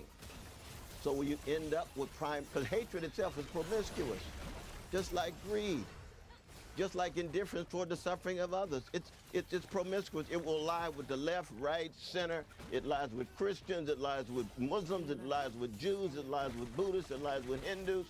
And human beings were so wretched in the first place. If we don't undergo some kind of spiritual and moral cultivation, we end up falling back on greed and hatred and indifference. And I mean, the American empire at this moment is one in which the lethal combination of the hatred and the greed and the indifference generates very much the exchange that we just saw. You see, this brother right here says, well, all leftists want to see me dead. Well, I'm a leftist. I don't want to see you dead. I'm a Christian. You called Trump's administration a neo-fascist movement, you lunatic. You people have gone out You're of your absolutely way. right. You have gone out of your way. Let me make the to case. do everything Let me possible make to the cultivate case. this. Let me make the case. Oh, yeah, Will you you just allow made me to your speak, case. brother? Come You on, just man. made your Come on. case. No, you haven't made the case. If you think I've made the case, then you're not interested in dialogue. You just said this brother over here said You this. very, You very called him different, brother Charlie, man. neo-fascist. That's You're what you very called him, different than Charlie, though, man. Yes, absolutely. Yeah, And I can it's make your a rhetoric case due for to that, people too. like you that got that man killed, sir. No. There Yes, are such a thing as neo-fascists. But Pierce, why you have a brother on who's not going to allow nobody to speak, man? We're just wasting time. If all you're interested in is making your money, and you bring this brother on it, and nobody can say a word, and we can't even mourn Brother Charlie passing. I had dialogues with Brother Charlie. This brother's going to say, oh, this kumbaya and so forth. No. Charlie was made in the image of a loving and mighty God. I believe that. I say my prayers for Sister Erica and the kids because this brother wants to trash my Christian sensibility. And look at him laughing now. It's a joke, man. Pierce, it's not working. Is Charlie Kirk part of the neo-fascist movement? Not with this Is brother. he part of your neo-fascist movement? Not with movement? this brother. Yeah. When Charlie himself says that he is against Civil Rights Act, does that make him a proponent of Jim Crow? When he calls Martin Luther King Jr. an awful human being and a scumbag? There it is. I'm critical of that. I am critical of that. You're absolutely right, Brother Wilson. You're absolutely right. But if all you're going to do is be arrogant, you're arrogant just like the so-called leftists you're talking about. But Pierce, you making your money, brother. Go on and make your money, man. It's all But about this is making. not worth it. Cornell, This brother it's all right about here making is money. part of the problem. This other brother who has a deep connection to Charlie, he's willing to at least listen, but this brother's not willing to Cornell, listen. can you sit down? I would like you to remain part of the debate. This is ridiculous. This is ridiculous. He's smoking his cigarettes with his arrogant self. Come on, man. We don't have enough dialogue at all. Surely you're not going to walk out in a debate about dialogue. Go on and make your money, man. Right. Well, there's a kind of farcical to quit a debate where we're literally debating about the importance of free speech and being able to listen to each other's opinions, which seems to me completely insane. Anyway, we've lost Cornel West for now. Maybe we'll get him back. Well, Andrew Wilson referred to Destiny's insane tweets a little earlier, which were disavowed by Anna Kasperin. Well, Destiny joins us now. Destiny, you've been quite active on social media since Charlie Kirk's death. When Erica Kirk posted Charlie's coffin, you responded, she tagged him, brackets, crying face emojis.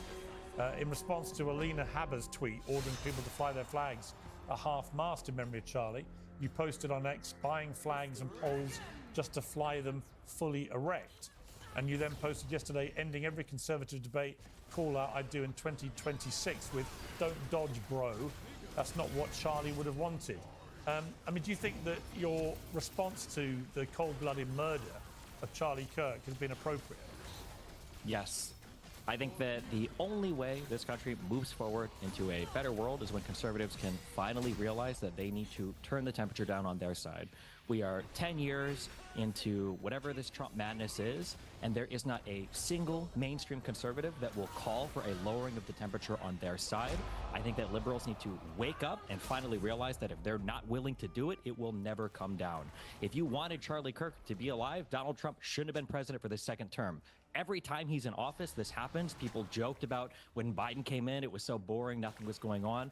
7 out of 10 of the largest protests in American history have happened under Donald Trump. All of the recent political violence that's happened in this country over the past 20 years, the majority of it, the overwhelming majority of it, everybody gets mad because they keep asking Grok about it, has been conservative. Who shot Charlie Kirk? A guy from Utah who was raised in a Christian family, who was a 22-year-old guy white described. dude. He wasn't Destiny. trans. He didn't have a trans girlfriend. He didn't have any trans influences. He didn't have any trans bullets. Yeah, I'm sorry, you guys were wrong on all of that. To be clear, the governor of Utah, Spencer Cox, has made it clear that their investigation has now established that he had been radicalized by a leftist ideology, which drove him to do this. That's just I'm sorry, excuse me, when? Yesterday, he said that. No. When was he radicalized? In the 6 months that he did remote college? I don't know when he was radicalized, but I do know the very reasonable sounding governor of Utah has made it clear that the you may not want to hear this. Ongoing investigation. You may not want to hear it, Destiny, but the reality is the investigators, according to the governor of Utah, have established that he was radicalized to a leftist ideology that drove him to murder Charlie Kirk. Now, let me just ask you. Not true. Let me just ask no you. way Well, to deal with it. Okay, you're accusing the governor of lying. Yeah. That's your prerogative. But if it turns out to have been somebody with a leftist ideology who wanted to shut up Charlie Kirk, would you condemn that? I won't condemn anything until the President of the United States can go on air and say, all of us need to calm down. So you won't condemn the murder of Charlie Kirk until Donald Trump says something. I'm a YouTuber. Leftists and Democrats have been condemning and turning down the temperature, condemning violence, turning down the temperature for a decade. Donald Trump can't go on TV and say, all of us need to calm down. Right. Can you tell me why he cannot? Why would you expect anybody, Destiny? You can't answer that. Can you answer that question? Why can't Trump you go on answer TV this and say, question? all of us should be less violent. Why do you can't think Trump say that? Why do you think your behavior contingent on Donald Trump? Insane right now. Why do you think? Your Let me ask a question. On Donald Trump? Let me ask a question. Because he's the President of the United States of America and the leader of the opposing political party. Destiny. Let me You have a huge audience of young men who listen to everything you have to say. So when it doesn't matter. You have a huge audience, and because of the fact that you have a huge audience, you have a responsibility to not turn. No, it hasn't. It hasn't been broken. I actually care about the country and want to bring people together. You do the opposite. You represent the worst of us, Destiny. You're embarrassing. You should tell Donald. All right, let me ask Destiny a question. Watch how easy this is. Hang on, don't all shout at once, please. If Donald Trump would have come out and said, hey, we should all be less violent, I have no problem saying I have one question for you, Destiny. Why can't conservatives do that? Why can't conservatives do that? Destiny, I have a question for you. Life is more legal than you think, and LegalZoom is here to help. Whether it's registering a business, starting a will or trust, staying on top of your business licenses, or talking to an attorney to make sure it's done right. I'm a LegalZoom network attorney. I hear you have a landlord issue. Why do you think in your campaign for everyone to dial down the temperature, why do you think that mocking the grieving widow of Charlie Kirk when she posts an image of her at the coffin side, why do you think that constitutes turning down the temperature?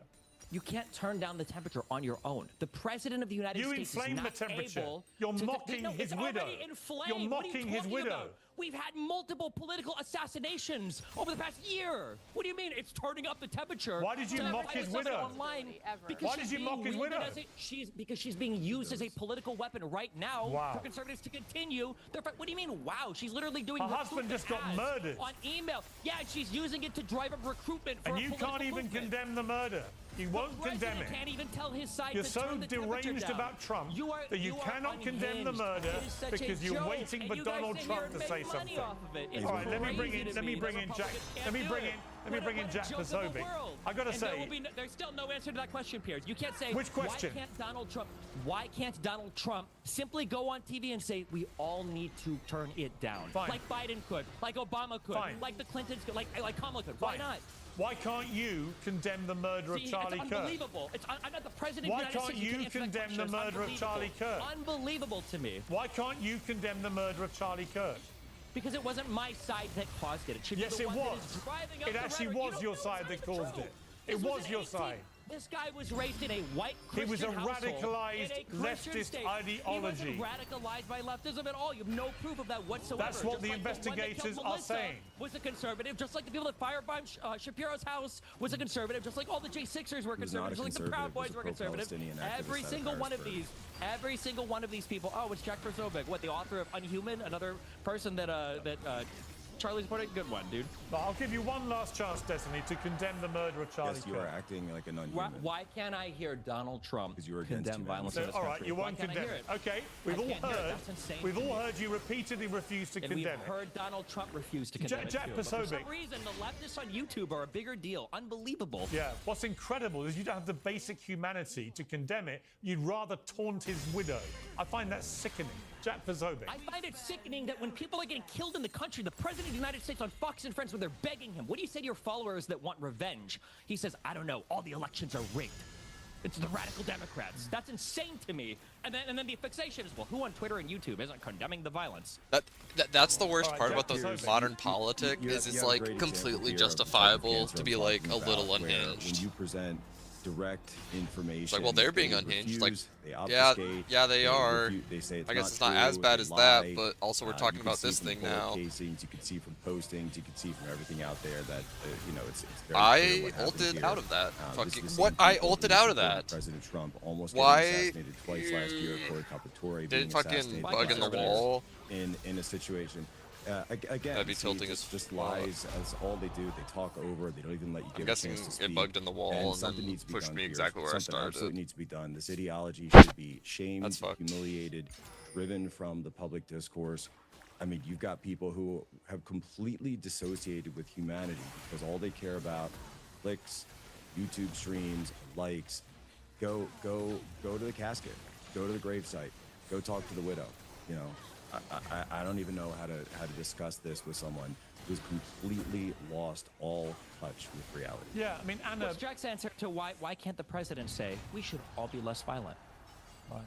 Because you can't even condemn the cold-blooded. He just anarchists. looks around like a Can't. fucking idiot. I don't think you're in the position. He actually doesn't know what to say to that. From anybody. On YouTube. That's how I'm going to take my. You're my not in point. any But position really? to condemn anybody for anything. You won't Absolutely condemn a am, because he's the cold-blooded president murder. of the United States. He's the president of the United States. No one here can answer that question. Basic Why Donald humanity Trump- says why the Donald murder Trump, was the president, horrific. Can't say Why can't all you of us say need it? to be less violent. Why can't you Democrats say have been it, saying for Destiny? over a decade. To say Democrats have the been saying for murder over a was decade. horrific and Why unacceptable. can't Donald Trump say it? You can't do why it, does can no one you? hear any words for Donald Trump? All right, Anna What do you want from Kasparin. Donald Trump?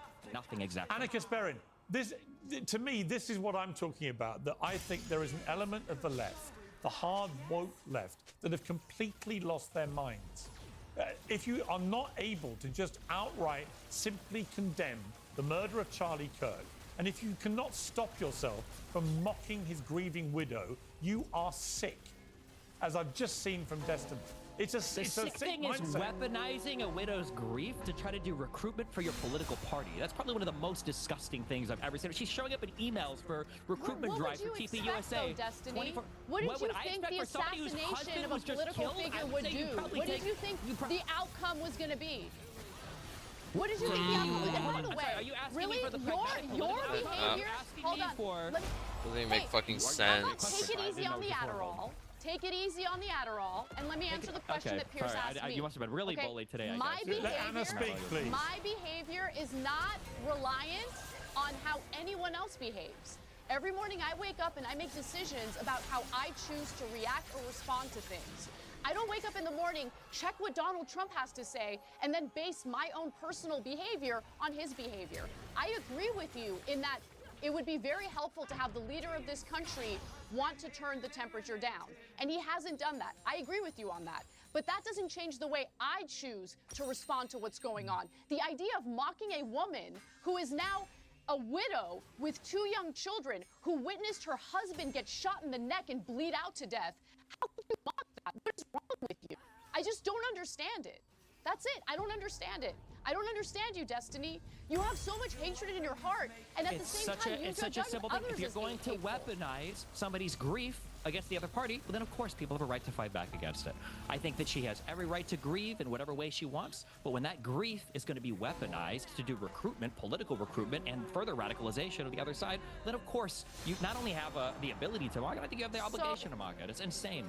Let me understand. Let me understand your argument. So since others are using her grief to politically recruit, you think that it's okay to mock her specifically? Since others How are does that using make any her grief, she's the one who gave a 17-minute speech on TV where she talked about good versus evil. She's the one showing up in Destiny, TPUSA ads to 1 or 2 days after. If someone assassinated my husband, I would not be able to have the level of composure she had during that speech. I would be out for blood. I understand why she's angry and why she said the things that she said. Okay, you need to understand what being a human is, what it's like to actually lose someone that you love, that you chose to spend your life with, that you chose to raise children with, a person who was violently and viciously assassinated like that. This is why I've moved away and when from something identifying as a you got bullied online. It's so funny. It's so funny that you just so said that embarrassing you don't think about how other people act to define your behavior. Your entire political ideology now is somehow defined by the people that were mean to you on Twitter. No, if somebody it's cares not. about somebody who's No, grieving, I understood then you tell that what person, the flaws on the left happen to be. The maybe you should weakness in their step back for a arguments. couple of No, weeks. no, it's Maybe you not should about take the some way I time to get grieve. treated. You don't I get say, treated hey, like let's throw a crap from camera in both front sides of you the and political have you aisle. do mass recruitment for our political party while everyone over here is calling for civil war. It's unhinged. When you've got people like Matt Walsh of the Daily Wire, the we're president talking of the to a United States guy calling who for said civil he'd be war. okay with his own parents getting killed if they went to that Trump rally where that assassination Yeah, attempt and we're talking happened. to a There's woman no who went reasoning on and with did you, the whole Destiny. conservative media There's outlet with there's Tucker no Carlson reasoning and with Glenn you. Beck and had nothing bad to say whatsoever. I know where your bread is buttered. I know where And you're it was making great. your I had money. Okay, that's awesome great. conversations. And you I don't regret it at all. That's great. I also had a Keep up with the conversation with personal Jack attacks 'cause you're Posobiec so on her brain take. It was broken. awesome. Yeah, I know. That's Jack, what the guy over there that democracy gets is about. paid by Having an Russia that exchange lies of about everything that ideas. comes out of his Yeah. mouth. Yeah, All right, great. let me That's a bring good in. one. Let me bring I don't in. agree with him on everything, but at Still least we to can this have day. dialogue. Anna, you're completely right, by the way. Anna is completely right. And the irony of Charlie Kirk is that he led the way in going in to debate with people who hated him, and he would try and have respectful dialogue. Kirk beat up Well, on college students. unlike That's all you, he did. Destiny. Let's be Let me real. bring Unlike Andrew me, Wilson I'm in. So do you. Let me bring in Andrew Wilson. So do you. You beat up on college students. You're going on a college tour. Charlie You're going on a Kirk is college trying to tour hold right higher now level to debates beat with up guys. on college students.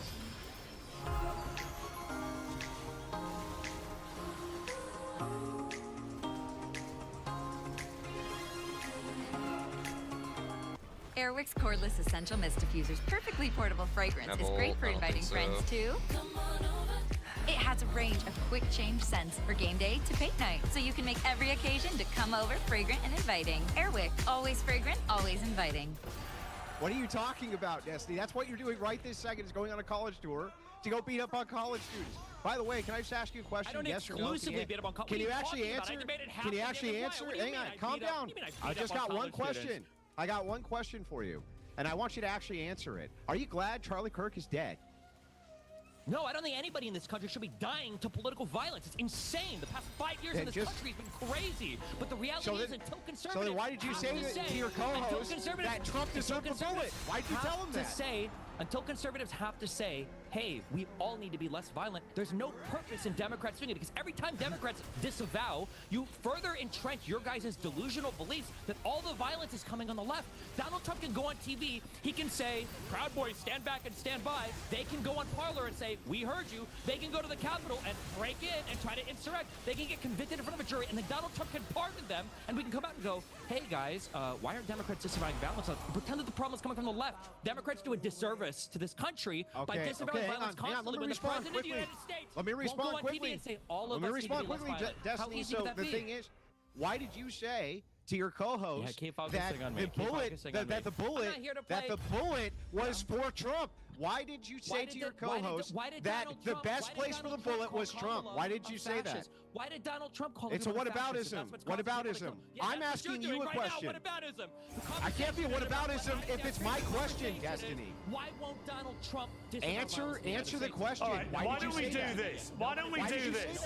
Why don't we do this before I cut mics? Because you don't care. Destiny, you don't care that Kirk's Destiny, allow Andrew Dude's just fucking checking emails on the side. And let him ask the question, then you answer it, okay? Andrew. No, I want to hear the other side first. Let him ask the question. Let him ask the question, Destiny, and then you answer it. Andrew. Destiny told his co-host, when asked point blank, if he wanted the bullet to kill Trump, that the worst thing that could have happened was the bullet missing. He said this to Pisco. I watched it, okay? This guy's an obfuscation. He was talking about fucking. And, you know what else, Destiny? Like as far as rhetoric I and think you are glad Kirk is dead. Country being inflamed. All of your tweets seem to prove that, and you would have been happy if Trump was assassinated. You've made that very clear. So why not just be truthful for once in your fucking life and say the truth, that you don't care that Kirk is dead, and you're actually probably glad he is. Isn't that really what's true? I don't want anybody in this country to die to political violence. I don't think in the United States of America that should be happening. I don't know why it's so hard for the president to say the same. I think it'd be the easiest thing in the world as a president. Biden did it for 4 years. Why everything was way cooler when he was here, like in terms of temperature. The Clintons have no problem saying it. Barack Obama has no problem saying it. Kamala Harris has come out and said it. Every Democratic lawmaker and leader has basically come out and said it. But for some reason on the Republican side, it's just civil war, civil war, civil war. And the Republican president of the United States, who has presided over more violence politically in this country, more large protests than any president in all of U.S. history, for some reason can't bring himself to say, all of us need to calm down. And so did Trump deserve the bullet? Did Trump deserve the bullet? This is all you care about are the political hit jobs. Just answer the question, bro. Did Trump deserve the bullet? Did Donald Trump deserve the violence bullet on his side ever? Did Donald Trump answer the question? Did Trump deserve the bullet? You can't answer the question. We're here to play. No, bro. It's my turn to ask the question. It's your turn to answer. Did Trump deserve the bullet? Did Trump disavow violence in this country ever? Did he deserve the bullet? Yes, he's disavowed violence. But again, I just did. Now your turn. Now your turn. It's your turn. Did Trump deserve the bullet? I never said that. No, I never said that. No.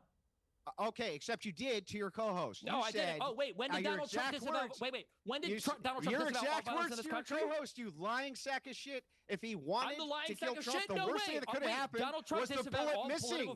That's what you said, bro. Yeah.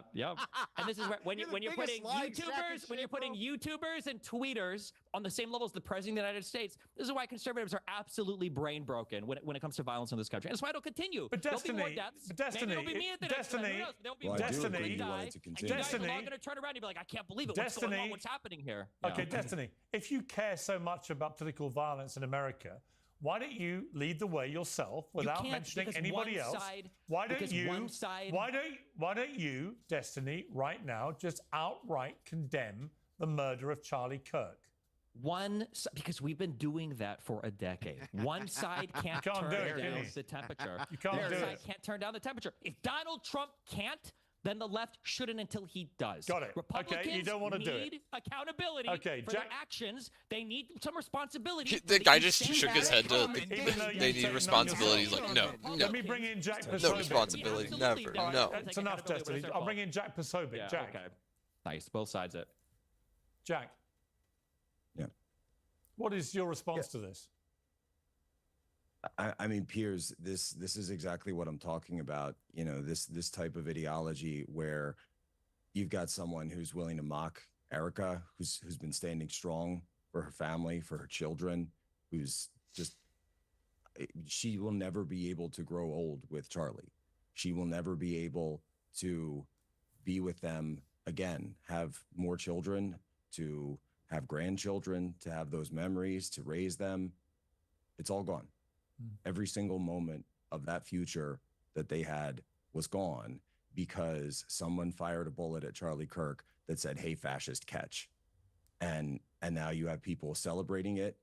And when you ask people That's about not even it, the they bullet say, that was fired. "Oh, How are you lying oh, about this? Shut even? up, Destiny. Holy Shut up. shit! You're so Shut shameless, up. dude. Oh my god! You're not even inside the right bullet. You're such a disgusting Piers. piece of shit. Holy fuck! What a Piers. pedantic Are we- point. What a are we It's not even gonna do pedantic. this? The guy's a fucking professional It's total liar. pedantry. He's It's epic total at base. pedantry. Total This guy pedantry. probably I I would fucking- like to let Jack. Jesus. I would like to let Jack finish his point, please.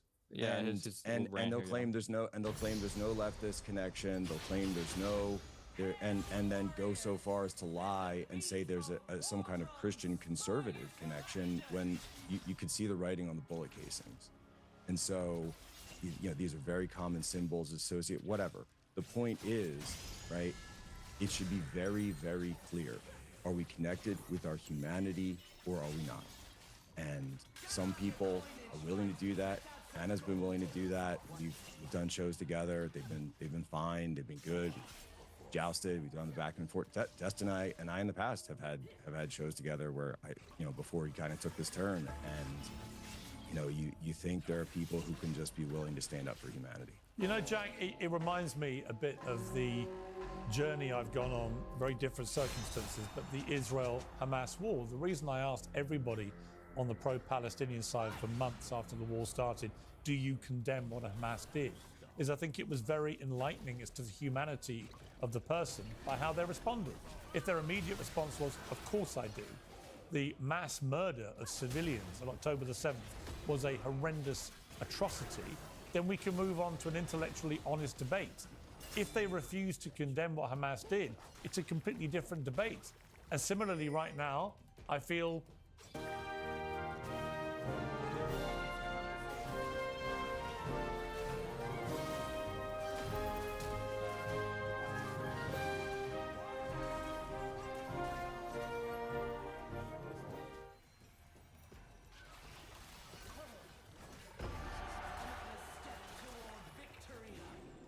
I started looking at what I was feeding her and finally understood. She wasn't picky, she just knew better. Fresh Pet is food made just like mine. Real meat, fresh veggies, and nothing fake. It's just fresh food I feel good about feeding.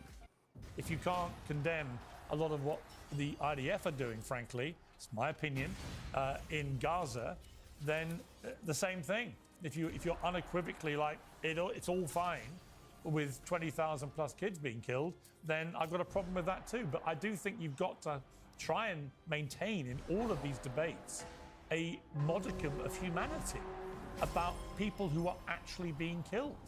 And what is terrifying about the mindset of a lot of people on the woke left I've seen since Charlie Kirk's death is the brazen glee that they're taking to his murder. And then when I see even Destiny, who's a very well-followed person on the internet, well-known, when Destiny, frankly, if you can't bring yourself just to say the murder was horrific and should never have happened, it's a very simple sentence. It's just basic humanity. It really makes me despair for where everything is going, because it's indicative of the mindset of, I can't give an inch to my political opponents, therefore I lose my humanity. How can that be right? Because you can't give an inch to political opponents that won't recognize or acknowledge anything they've done is wrong. It's all it's done is gotten us here. This is where we're at because of that exact mindset. Will any of the conservatives here acknowledge the conservative that murdered Melissa Hortman and her husband and shot the other senator in Minnesota? Yeah, of course. Yeah, That just it was about a all conservative political shooter? violence. No. That it was a conservative shooter? I don't know the details on that particular case. If I did, And it's crazy he doesn't know that when he's so fucking I would say that such violence balls should to be the wall on disavowed. everything Thing is, else. You can't hold your entire moral standard based on what you think Trump is doing or not doing. What does that have to do with you, Destiny? It has nothing to do with you. You can easily just say, you can lead by example and say, let's all tone down the violence. You can't lead by That's example. what I'm you not want, the president right? of the United States. That's what Democrats have been doing. Wait, for you the can't last lead by decade. example because you're not the president? That's no, the when one stupidest thing side, I've heard if today, one Destiny. side wants to fight and the other side doesn't, then you're going to fight. One side can't decide not What to are you fight. talking? if the That other side makes no decides to. sense. What does that have What do to you do mean with it you? makes no You sense? can- If you some can guy comes up easily- to you to you fight, can easily and the just other say it side now, says, I Destiny. don't want to, you don't really have the choice there. Lead That's by how fighting example, works. then. Lead by you example. can't lead by and show example. us. That's called dying. You can. Actually,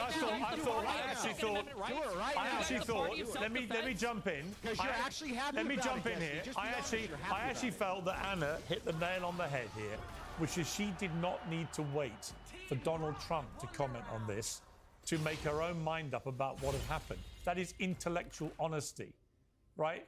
Yes, it may have been somebody that she totally disagreed with on many issues. The simple, humane thing to do with any event like this is to ask yourself, how do I personally feel about it? Not what does Donald Trump think about it, or what does Joe Biden think about it, or what does Timbuktu think about it. It's what do I personally feel about this. It didn't take me very long, Destiny, to understand that I felt repulsed by the execution of somebody in cold blood with his wife and 2 young children there watching. It's a human reaction. I don't need to know what Donald Trump thinks about it at all. I don't understand why you need to wait for him before your own humanity You don't need to wait kicks in. for anybody. No, you're not asking. He's really got to like You're give asking that what the up public statements should because be. that is such and a good the public point. statements should be the president of the United States. I'm not. Yes, you are. No, You're I'm asking not. me You for a can just public statement. say I'm it's asking bad. Where is your humanity? And You then- can't just say the murder Where is your was humanity, wrong. peers? You guys are playing into this exactly. I think you probably know it. I think Cornell was right about this. You know where your bread is buttered as well. You guys play into this. It's insane to me that the president of the United States can't say, hey, all of us need to be less violent. We all need to calm the fuck down. That the president of the United States can't say this, but you will endlessly scour Twitter and YouTube for leftists to bring on and say, don't you guys disavow the violence? It's absolutely absurd to me. You know, Cornel West should have stayed in his seat. We were debating free speech, actually, and whether You're not debating free speech. It's not well, let even me an equivalent finish. conversation, Let me finish, Piers. and whether the Same. overuse of words like Hitler, Nazis, and fascists was actually empowering deranged young minds to think they were battling actual new Hitler, Nazis, and fascists. And actually, when Andrew pointed out to Cornell that he had used the phrase neo-fascist about Trump, that's when Cornell decided he couldn't take part in the debate anymore, when he was reminded of something he had said. He didn't try and deny Oh my it. gosh, He that just was actually said, close as I don't fuck. want to have this debate, and left. Piers, how long have you been in the United States, like following our politics? Over 20 years, I've lived and worked in America. Okay, if you've lived and worked in America, I grew up as a conservative listening to Rush Limbaugh and to Glenn Beck Yeah. and to Billy Cunningham and to Sean Hannity. You're going to sit here and pretend like Democrats are the ones that started the name calling? I heard them call Obama and the Clinton I didn't say socialists that. and communists. When did I say I that? heard them call... I'm just saying, why are we pretending that some Wait, people... I'm saying, call why them did up in a white Cornel Christian West household? Why And you're would a Cornel leftist? West I thought walk that out couldn't on a happen 5 debate when we're minutes ago. literally talking about the importance of speech? Makes no sense to me. If speech is important, then the president should exercise it more cautiously. So should And you. Republicans So should you. Republicans have been. You can't stop. You've a got fight millions on of one followers, and you think See, it's the fine thing to is, stop like, them. that's a You fair are point, a widow. but You cannot compared to the choose for your president, he's opponent nobody. not to fight So why would you. the Fine, president if not Republicans do the want to same bring down thing? the rhetoric, then fine. Then who cares? Donald Trump Who shouldn't have cares? used the rhetoric that led her to Who be cares? killed. 2 days before she Who died, cares that Donald you Trump's lost a tweeting out grieving pictures. widow? This is all, it's just virtue signaling. There You it guys is. even give a fuck. You guys are excited That about it. was You guys love it. retarded. How is it- You love how is the it that you violence. said this You guy love can't the possibly be a conflict. It's leftist? exciting to you. It's insane to me. Yeah. Oh, How this is it that you exciting. said this guy can't be a This isn't leftist good. because he grew up in a white Christian household when you grew up in a white Christian household by your own admission just now and you're a fucking leftist, Destiny? I'm Can you explain that 36 to me? years old. This guy was 22 and he lived at home What does that have to do basically with his entire anything? life. What does that have to do with Because I anything? had 20 years to separate myself from my parents' ideology. I didn't live with them still. Jesus. So 6 months, 1 year, 20 years? Why does it matter how long it took to separate? You just got to say it was impossible, and you yourself are a leftist who grew up in a Christian conservative household, dude. You're the worst. But isn't like the whole point of this argument that he's like his speech is awful and he's an awful person? You think that a 22-year-old has as much time to separate himself from the ideology that he grew up with as a 36-year-old? Didn't say yeah, you just made the comparison. Probably not the comparison he wants to make to himself. I made the comparison that a person can be radicalized. Look at you. Let me jump in. Let me jump in. Let me ask Jack. Jack, you know the Kirk family well. You've been around the Kirk family, I think, since this is appalling murder has happened. When you hear Destiny saying, who cares, about the fact that he openly, publicly mocked Erica Kirk, a grieving widow, within literally a day or two of her husband being murdered, how does that make you feel as a friend of the family? It's Piers very Morgan's angry. got his emotional Because, clickbait. you know, and here's the thing is she's seeing all of it. She's going to see all of it. Her kids are going to watch this video one day. It's just, that's sort of the nature of reality now. They will see I don't know if that's all of necessarily this, true. and they will see the reaction. And I just hope that those of us who knew Charlie, worked with Charlie, who knew Charlie beyond the, you know, TikToks and short videos, can also be there for those kids as they grow up, to let them know who their dad was. And Our kids are going to grow up and watch old episodes of Piers Morgan uncensored. How performative is this? Is everybody here? Did we all get like a script before the show? What? They watch a lot of old episodes of the JFK. You make the left look so bad, and you don't even realize it. You are seriously so embarrassing. Okay, yeah. God. You can talk to your best friend. You really Glenn are. Beck I about mean, it like, later, you have do you another feel? 30-minute conversation about Anna. Maybe I will. Maybe I will talk to Glenn Beck about it. Oh, is that is that naughty? Is it How many naughty? conversations have you had with Nick? You had more conversations with Nick than anyone. So mean. Oh no, not the meanies on Twitter. Anna, How many finish more your point. lawsuits are you going to face from women that you allegedly secretly recorded during intimate moments, Destiny? I can't believe anyone takes you seriously. Are you really? You're disgusting. You're embarrassing, and you should be shunned from public life with your disgusting treatment of all sorts of people, including young left-wing girls, women that you victimized allegedly. Yeah, that's who you are. You're embarrassing. You embarrass the left. You're the type of person who pushes people away from the left. Make sure you understand that. You're embarrassing. There's no morality with you. There's no grounding values. There's no principles. All you want is attention, attention, attention, attention. That's all you want. Of That's course. all you want. Endless attention. Say disgusting, provocative garbage. Another friendly conversation with another mainstream conservative commentator about how you're such a leftist, but those people on Twitter are so mean. Your AI is only as smart as your prompt, and this makes every prompt 10 times smarter. This is all thanks to this prompt enhance button in augment code. With just one click, it'll take any vague prompt and use the context of your code base to enhance it. Now everyone is a pro prompt engineer. Are you still wearing regular pants? Why? When you can wear new Skechers slip-in pants. They have a stretchy elastic waistband, so it's easy just to slip them on. And they stay up. Don't even need a belt. Plus, Having a debate or dialogue doesn't automatically mean that you agree with everything they have to say. It means you're coming No, it's when you sit down and you're exchanging ideas and then debating them. No, I don't agree with everything they have to say. What are you talking about? I don't agree with everything they have to say. But you know, I'm an adult. I can sit down and have a mature debate or conversation. You have no disagreements about anything on the right? Yeah, that's called I do have criticisms for the left. I have tons of criticisms for the right. Tons of criticisms. I'm obviously they don't seem to come out much when you're talking to your I obviously have a huge problem with the unending, unmitigated support for Israel, regardless of the genocide they're engaging in. I have all sorts of disagreements with the right. That doesn't mean I'm going to dehumanize them and cheer on the slaughter of my fellow Americans because we have disagreements on politics. You're embarrassing. I wish anybody here had the same energy for the President of the United States, but that's good. I'm glad you guys are focused where it really counts on Twitter. Dude, you have like TDS, like you are like the prototype of TDS. It's unbelievable. You wake up every morning and you decide your behavior is going to hinge on Trump. Tell me more about the dancing Israelis and building have a little bit of humanity. They all knew about 9/11 You're and they all want us to go to war. You're a sociopath. Let me bring in. Let me bring in Jack again. Not once. Don't make things up. You disgusting. Actually insane. Let me bring in Jack again. Let me bring in Jack again. Jack, Peter Navarro earlier was talking about directly to Elon Musk about, in his view, the urgent need for Elon Musk to detoxify X, given that he owns the platform, and that he blamed X for a lot of the toxicity in public discourse. What do you feel about that? Well, you know, I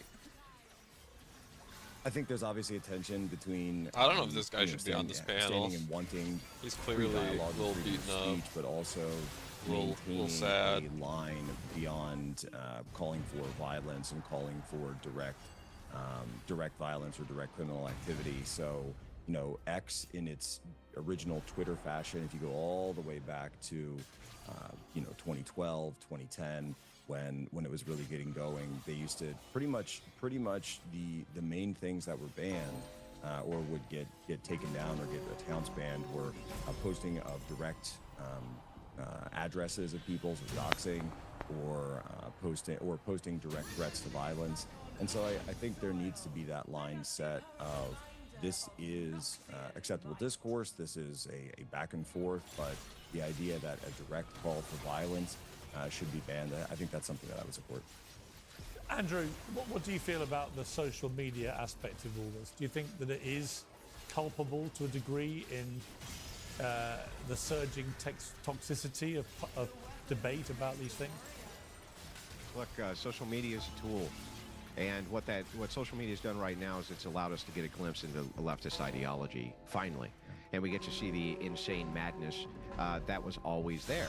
And the fact of the matter is that, you know, here on the panel right this second, you have a guy who celebrated a multitude of these types of things, including telling his co-host that that basically Trump, the worst place that the assassin could have put the bullet was anywhere other than Trump. I mean, I got the clip of him doing it. And so the thing is like, what we've noted now, these people are glad. They're glad, they're happy, they love it. I go on TikTok all the time and I debate with these people. It's very clear that leftists are glad that this happened and that they're going to do everything they can to promote more of it. And we're supposed to base our behavior on what the president does or doesn't say? What, like, if I had Biden derangement syndrome, I couldn't still come out and condemn political violence? Of course I could. But the thing is I'm that just curious, anybody have any words for the fact that Charlie Kirk said that Biden should have been executed? Leftists collectively can't seem to do that, though. I don't know why they can't seem to do that. No, that was fine when Charlie Kirk said that.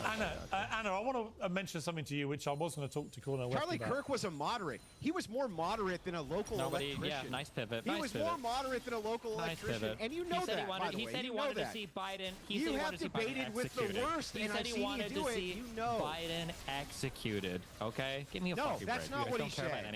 That's not what he said. He said if you violate criminality in criminal laws, then that will be the case. All right, I want to ask Anna. There's not what's performative. What's performative? Oh wait, so I say, oh well, you know, I think that guy was a criminal, therefore the execution is okay. Somehow that makes everything fine with no investigation, no criminal charges. You say all the time that your political opponent should be in jail and highest extent of the law. This is performative. What are you talking about? Sorry, no, that's Donald saying Trump. the word performative doesn't mean anything. The National Guard right now. Oh, it's just performative. Investigations into oh, that's just performative. Right, I want to bring Anna back in. I want to bring Anna back in. Okay, I want to bring Anna back in because the president-elect of the Oxford Union, probably the most premier debating society in the world, I've done it several times myself, George Aberonye, reportedly posted he did post several comments in a WhatsApp group appearing to celebrate the murder of Charlie Kirk. One said, Charlie Kirk got shot, let's fucking go. Another one was, I think, LOL. This guy is going to be the president of the Oxford Union Debating Society, and yet he is celebrating the murder of somebody he literally debated himself in the Oxford Union in May. I found that terrifying. I mean, he shouldn't still be in the job, because how can you possibly be the head of a debating society when you think the way to debate with people is murder them if they don't agree with you? But again, the gleeful celebration. That is kind of This is supposedly one of the brightest students in Britain. Want to know more about people from those groups? Gotta be like definitely a step above that. Fuck. Let's start with who you come. Yep, the glasses are still on, and do you know why? Trying a new strategy. Blocking blue light. I am so desperate to do anything that'll even have the slightest chance of improving my odds of falling asleep. It is brutal. It is just brutal. If only the Sandman was a real person who would just come and throw the magic sand in my face so I can get some shut-eye. But yeah, glasses stay on, and people stay being big fucking losers here over Pokemon cards. I just saw Rattle Pokemon cover the toughest scalper I've ever seen, And let me tell you, this guy, he's the damn prime minister of the salty spittoon. Well, you don't have to, man. No, it's no worries. I just want to record you. No, don't record me, dude. It's a lot of sleep boosters. It's unfortunate. Why you being a bitch, bro? Am I being a bitch? Why you being a bitch? I'm just letting you know. I mean, You're I'm being a putting you on fucking blast. faggot, dude. Recording you for no reason. Why you being a faggot, dude? That's some pretty crazy language in a toy section. You're being a bitch, bro. Fucking recording me for no reason. You could not have scripted a better response here from the cameraman. When he said, that's pretty crazy language coming from a guy shopping in the toy section. Absolute cinema. I could feel like the clouds part with a heavenly glow beam down upon this interaction, and I could feel all the gear in that guy's bloodstream starting to dissolve and his muscles shrink in the shame. That is just a textbook checkmate. The only winning move was to no longer play. He just got turbo dunked on there. Because he's absolutely right. Goober is out here spitting all of this shit, hurling slurs, peacocking, while he is actively in the toy section buying children's Pokemon cards so he can flip them for a profit. You cannot get more pathetic than that. His entire business relies on buying out Walmart's inventory so that way he can sell it in his card shop for a markup, probably to kids whose parents bring them there and don't know any better about, like, them just being exploited by a fucking douchebag like this with these prices. Yeah, spoiler alert, Numbnuts here does have his own card shop, if you can call it that. Apparently it was only started a few months ago, so it seems like it was made solely on a whim to try and capitalize off the absurd Pokemon craze, this hysteria that's sweeping the globe right now, to try and get in on that money machine, suckle on that teat. And based on some of the pictures I've seen, it really feels like it was haphazardly thrown together really quickly to somewhat look like a card business. It's like Ed Gein's furniture made out of human flesh somewhat resembles like a lampshade. That's like his card shop. It is clearly him trying so hard to try and get in on this trend. And it seems like the way he gets his product is he just cruises Walmarts and buys their Pokemon inventory so he can stock his shelves. So it's pretty laughable that he gets like this defensive and like combative, like, well, throw up a set then. We're gonna settle this the old-fashioned way with fisticuffs. You a pugilist? You better be, because you're a bitch. What are you gonna do about it? Throw him up. Meanwhile, he's just like a pathetic worm who is literally trying to make a living off just flipping a children's product. I'm just recording you, man. I think there's a reason. You know what you're doing. But at least I'm not a bitch like you. I'm a bitch because I just called you a bitch, bro, and you're not doing anything about it. Yeah, because that's the definition of bitch. I'm not gonna fight you over some Pokemon You cards, get dude. your ass whooped, bro. You know it. Okay, maybe I would. Who cares? Yeah. You're the degenerate that's taking all the Pokemon cards. Have fun at your store. Lying about it, pussy. See how your store goes in a couple months when the bubble pops. Bye. Imagine sinking so low that you are begging someone to fight you over Pokemon cards. Holy moly, goodness gracious, heavens to Betsy. It's unbelievable. The state of this hobby. I know I've said that so much, but it is constantly shocking that I'm still finding things like this that surprise me. Obviously, this is a large, muscular guy. I would even wager a guess he might be tinkering around with the sauce a bit. And even if he could break the cameraman in half, what the fuck does that prove? That you're just some heated loser that gets this fucking pressed over Pokemon card disputes? You goober? It's so stupid. Like, you challenging someone to fight you over the shit that you started talking, over you being the pathetic worm that is scalping children's Pokemon cards, is just incomprehensibly lame. Hey, we're checking out together. I'm a pussy ass bitch and I'm gonna do You called me on the phone like a girl. It's what girls do? Damn. Because I bought the Pokemon cards. You seem like a good person. You seem like a stand-up citizen. Like, you know you're on camera. You gonna toss the slurs Hey, what's around? your store name? You got a store name? Alright. He doesn't want to tell you that, but we'll look into it. Oh, he just bought the Pokemon cards. I was just recording him because other people want the Pokemon cards. Tough Guy got a little shy when he was asking what's the name of your store. Why not be proud of it? It's your business. It's your baby, right? Like, come on, it's a passion project, clearly. Why wouldn't you shout out the name of your store here? Great promotional opportunity, don't you think, bud? So weird that he decided not to take that opportunity. Now, of course, it's no surprise he wants to be pretty tight-lipped about that. He did all of this knowing he's being filmed. Like, no remorse at all. So, I think he was pretty aware of the fact that most people probably wouldn't want to shop at a place that has this guy there, this fucking loser. This guy who's willing to just throw down and fight people in a Walmart because they dared question him about, like, buying all of the Pokemon cards so nobody else can have it. Again, and I know this point gets hammered home often, a lot of families do actually go to, like, Walmarts and Targets to get their products, like Pokemon cards, for their kids. I know the hobby has been infested with parasites like this, the scalpers, but it is important to remember it's not just scalpers. There are still very many families that don't get access to these cards because of people like this. And when they do end up in hands like this guy's, they get priced out. Like, it becomes too expensive because of the markups, because of them flipping it to try and make a quick, easy buck. So it does suck. Oh, you just bought the Pokemon cards. I was just recording him because other people want the Pokemon cards. Whoa. Yeah, he said this guy was a bitch because he wouldn't fight him over the Pokemon cards, and that he wouldn't fight him after he called him a bitch, but now he's gonna tell the Walmart staff that this guy, he's recording me.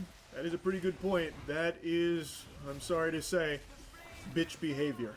Scientifically speaking, of course. He is exhibiting all the telltale signs of he himself being a bitch here. He is now whining to the staff about him being recorded. Like, come on. He's talking tough, he's challenging to a fight, he's calling him a bitch, all this, and then at the very end he's like, guys, can you get him to stop recording me? Come on, guys, look at him being disrespectful. He's recording me here. I'm just trying to buy all of your Pokemon cards. Come on. Do you want me to stop recording? Because I'll stop. All I'm doing is recording him. Because I'm buying too much Pokemon? Hey, calm down. It's not that big a deal. Dude, leave me alone. It takes two. Check out your stuff and leave, and then it's over. Stop recording me. It's weird. Oh, Cole's mom. I'm just not really ready to let go of summer dresses. Okay, yes. The cameraman is right again. Brother, you didn't have to engage at all. He could film you all you want, and if you want to just be like this stone cold scalper, you know, fucking devil may care, I'm gonna buy all the Pokemon cards, no one gets anything, not even the morsels when I'm through sinking my teeth into it for my fucking lame ass card shop, then why do you engage with it so, like, often? He goes out of his way to keep engaging. The cameraman is right. You can just check out and leave. Like, he is not following him. They happen to be checking out at the same time, so he started recording again, apparently. But, like, he is not actively going out of his way to follow him and harass him or anything. He went there into the same aisle, saw that this guy bought all the Pokemon cards, started filming. This guy got immediately defensive. He got instantly combative. He was all on camera. They happened to go in the same direction. He filmed again, and this guy is still moaning and whining about it when he does not have to say anything. He doesn't have to talk to him. He doesn't have to look him in the eyes. He could just finish his scalping and go, and that's it. But he is choosing to keep, like, egging on this situation and now complaining and whining like a baby to the Walmart staff, like, hey guys, he's recording me, can you make him stop? Like, you don't have to do any of that. But he just can't help himself. Now, I'm not going to be telling you the name of his card shop or anything like that. I don't want anyone going out and harassing him. But on his website, I cannot resist shooting spitballs at this. It is actual fucking gold. Look at the testimonials, like the reviews on his site. Blank is the best. Blank, the manager, the guy we saw in this video, personally helped me with a special order and went way above and beyond to make sure I got exactly what I needed. Plus, not gonna lie, he's extremely handsome too.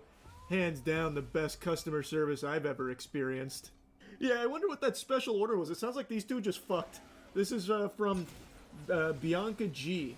And the other reviews also sound super phony baloney. It just sounds like he wrote this shit himself and then just put random names on it. Also, taking a glance at the inventory here, the selection, it seems like all of it is product from Walmart. It seems like he gets all of his inventory from just going and buying out Walmarts in his area. Like, first availability. Crazy. What a loser, man. Big tough guy, though. Big tough guy. You can say a lot of things about this guy, but one thing you can't say is that he's not tough. He's bad to the bone. He was willing to fight over Pokemon cards. What a big man. Pretty awesome. The state of Pokemon trading cards. It's crazy. That's really about it. So yeah.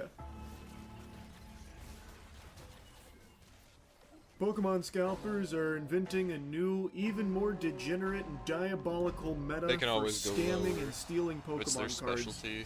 using children for it. Well, involving children in the scam. 2 days ago I made that video about the Whatnot seller who was resealing Pokemon packs and selling them, but using his son as the one on stream to open the packs for the buyers and just drumming it up as like a family business. This is so hype. Look at my son. He's ripping Pokemon packs. We're so proud. This is amazing. Whoops. Turns out we repackaged all of them to give you trash for a huge markup. Sorry, you caught us. He literally even like admits to being caught on the live stream. And now I just saw another video about a couple that was stealing Pokemon cards from Target using their 1-year-old as like the method. So they brought their 1-year-old son to Target so that way they could unlock the stroller tech from the passive tree here. So they had their child in the stroller and were pushing him around and then would take Pokemon product and conceal it in the stroller to steal it. Now, the title of the video says that they left the child in the car while they went in there and stole, but I don't think that's exactly the case. I haven't found too much information beyond the body cam about what exactly happened. My understanding with the way it's described is that they had the child in the store using him for crime, basically, not them leaving him in the car. But either could be true and both are bad. The kid thought he was going on a fun adventure with mommy and daddy, but he was actually involved in their little crime escapades here.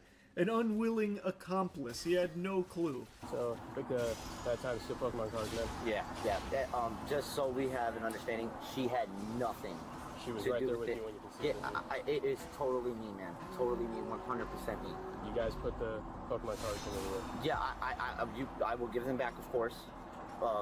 It's 100% my responsibility, sir. A pretty admirable attempt here from the guy to just fall on the sword. No, she's totally innocent. It was all my galaxy brain scheme. It was all my nefarious plot here. She had no clue what was going on. It was all me. So he's trying to, like, you know, isolate her from this so that way she doesn't get in trouble. And then he also generously says he's willing to give the cards back. It's very sweet of you.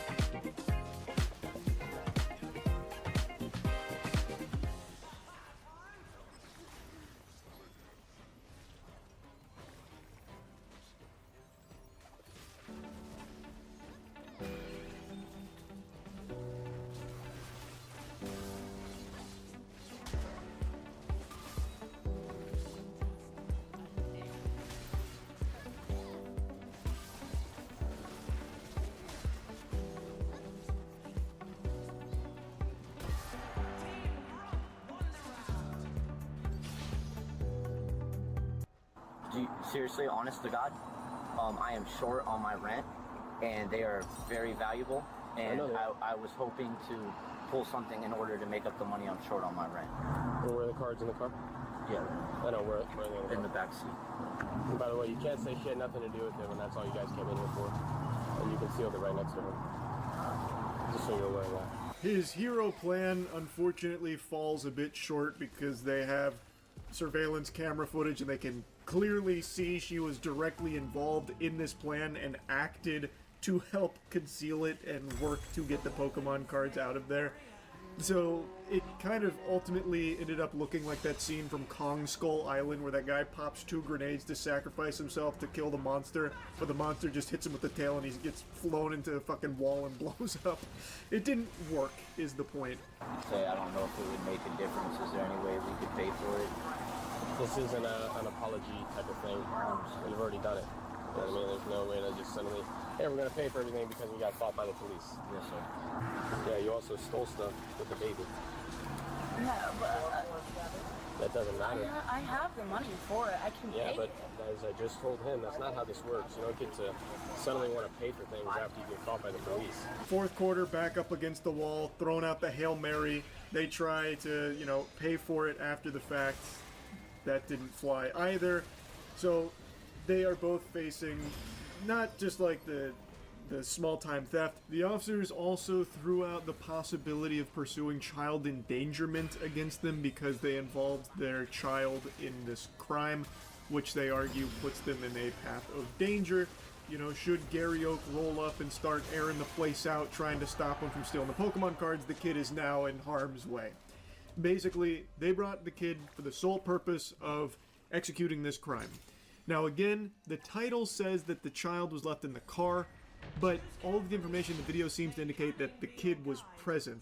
Also, if the kid wasn't in the stroller in the first place, there would be no point to bringing the baby anyway. So that wouldn't even make sense unless they had like a decoy, like they had like a baby doll in the stroller. But then again, why would they bring like the actual flesh and blood human being there? So I have to imagine that they did actually bring him in the store to do this. Though if they did leave him in the car, that is also equally dangerous. You do not leave a child in a hot car. That, everyone should know that. This happened in Florida. You especially don't do it in Florida. If they did leave him in the car, who knows how long they were in the store for.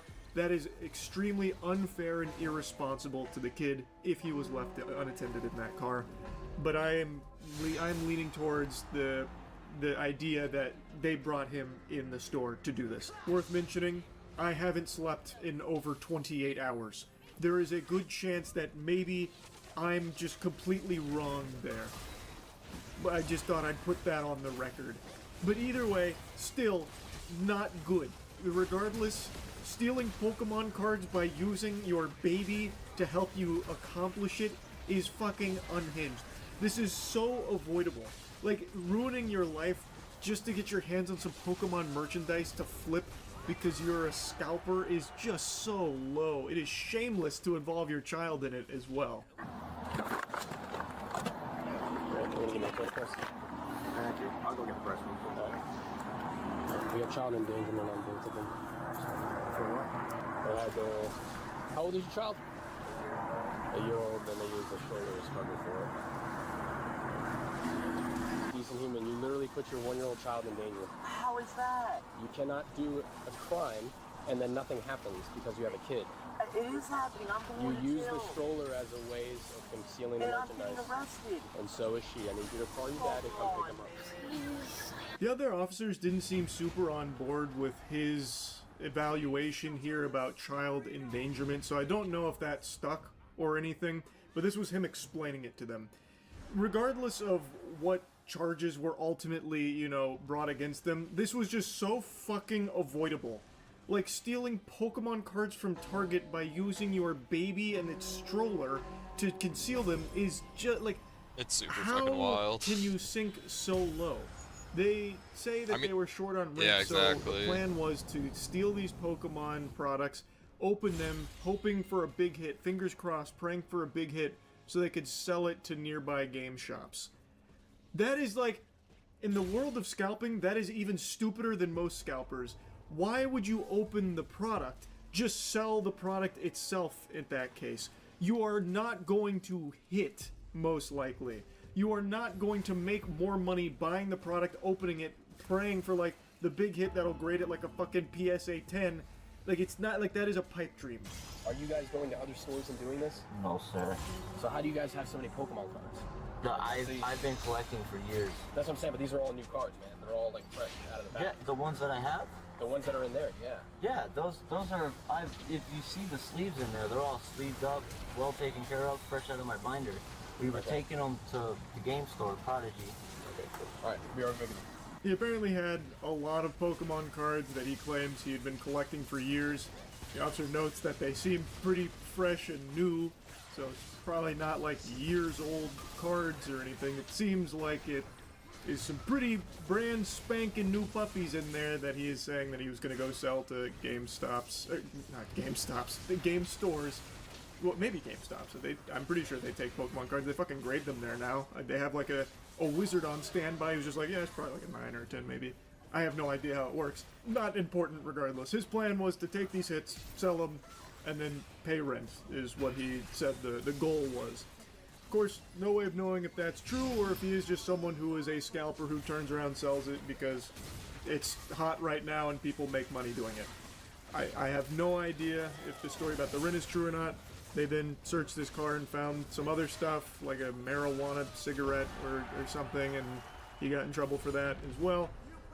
Big mess, all of which entirely avoidable if he didn't try and steal Pokemon cards from Target using a baby and his stroller to try and smuggle the Pokemon sacred cards out of the store with.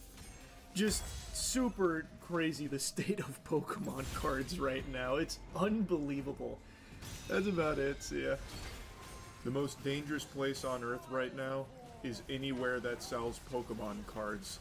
Specifically, GameStop or Best Buy or really any business that has people camp out in line waiting for restocks. Okay, here's the question.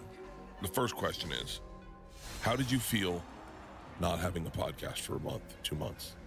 Fantastic. It was one amazing. of the best. It was the best. I would love to never do this again. It was the greatest feeling I've ever had in my life.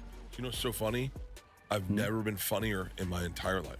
When you said we need to take time off from Two Bears to do our shows, I was so defiant. I know. Because I'm still subscribing to that model of it's got to be released every week. It's got to be released every week. No matter if it's good or not. It doesn't matter if it's good. It's got to be released. If it's good, I don't care if it's good. Did it get released? Like, that's the mentality I've been at. After Chrissy D and Stavey carried Two Bears One Cave through a 6-week redemption arc, the original duo is finally back. We all knew this was coming, but somehow the first 30 seconds were even worse than expected. Instead of building on the high-energy comedy style that Chrissy and Stavey brought, the version of the show everyone actually wanted, Tom and Bert returned with all the energy of a wet paper towel. Within moments, they validated every criticism that's been levied against the show lately. The spark is gone, and the vibe completely dead. Welcome to the final episode ever of Two Bears, One Cave. It was a blast while it lasted, and we're here to sign off. We thank Stavi and Chris DiStefano for taking over. We know you enjoy them, and you will continue to enjoy them. Bert, good to see you. Good to see you. Did you watch any other episodes? I would watch, like... You did not. Did you watch them all? I watched everyone. Yeah, no. Yeah, no, I watched the clips. I just know they were trashing us, telling them the whole time. Tom gave what might be the saddest attempt at leaning into a bit that I've ever seen. The guys practically mastered the art of draining a room of energy. At this point, it's hard not to think he should step away from the MIC and focus on the business side of things. If you've been following this saga, you know how badly the guest host experiment backfired. What was supposed to be filler content to keep ad reads flowing turned into a brutal wake-up call. Chrissy and Stavey didn't just sub in, they hosted an intervention, and it was more effective precisely because Tom and Bert weren't in the room. Bert actually admits that taking 2 months off was the best thing that's ever happened to him. For a fleeting moment, he's funnier, more grounded, and almost self-aware. And then, in peak Bert fashion, he ruins it by declaring, completely seriously, that he's never been funnier. That's not insight. That's pure delusion. Classic Bert. Just another member of the Never Been Funny Club Joe Rogan can't stop promoting. Okay, here's the question. The first question is, how did you feel not having a podcast for a month, 2 months? Fantastic. It was amazing. One of the best. It was the best. I would love to never do this again. It was the greatest feeling I've ever had in my life. You know what's so funny? I've never been funnier in my entire life. I think because I'm talking so much, I forgot what it's like to be a regular person in conversations with people and be spontaneously funny. And my stand-up, everything I thought went on stage, it didn't go into a podcast. You should do less podcasts.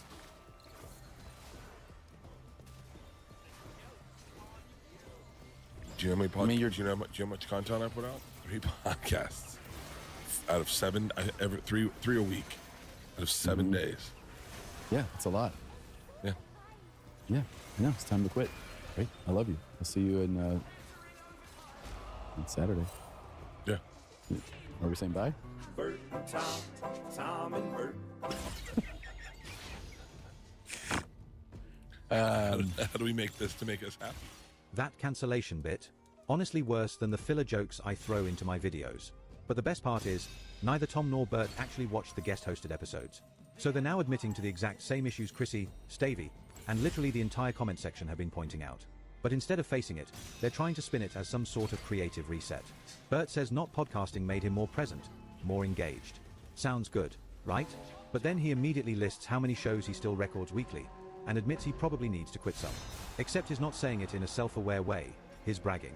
This is Bert 101, where Brendan Schaub lies to make himself look cool.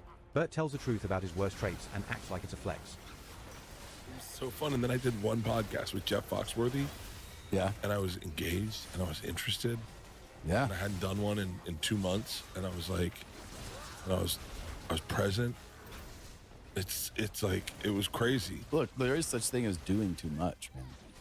Buddy, I lived the life where I wanted to prove to everyone I could do everything. When you said we need to take time off from Two Bears to do our shows, I was so defiant.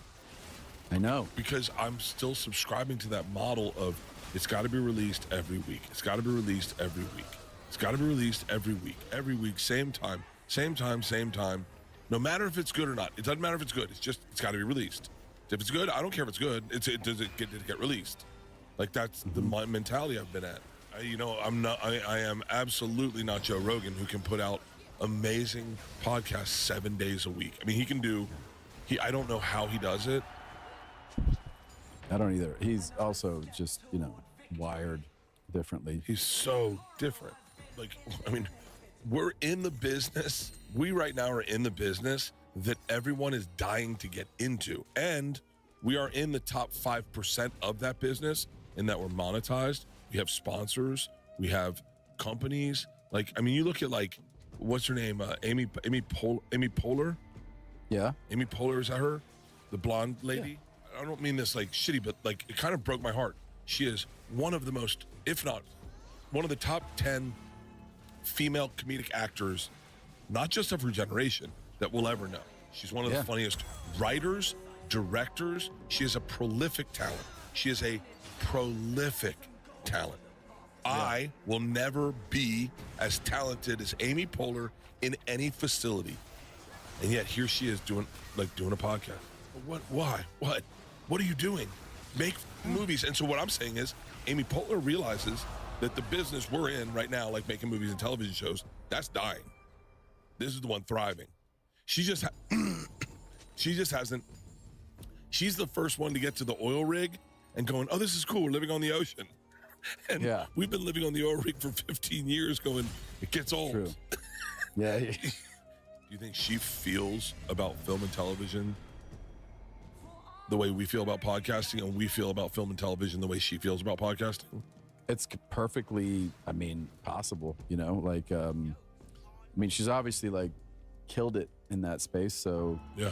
I don't know, maybe she's bored. Maybe she's just, really having a good time doing these podcasts. Hey, Amy Poehler, will you breathe some life into our podcast to be our guest? Bert's basically narrating his own downfall, and he thinks it's inspirational. He talks about burnout and overexposure like he just cracked the code to life, instead of describing what normal people call taking a break. He paints his collapse as a personal revelation, but then turns right around and says he's still doing 3 podcasts a week. So much for creative reset. And can someone please tell him the phrase is every facet, not any facility? Also, Bert's clearly spiraling after seeing Amy Poehler launch a podcast that immediately pulls 10x the views he gets, and she's only just getting started. According to Bert, that's proof Hollywood is dead. No, Bert, it's proof you're irrelevant. This is just like when Shane Gillis drops something new and Bert starts coping. First he praises Shane, then immediately makes it about himself. I discovered Shane. I saw his talent early. Dude, let go. Amy Poehler isn't copying you. She's just doing it better.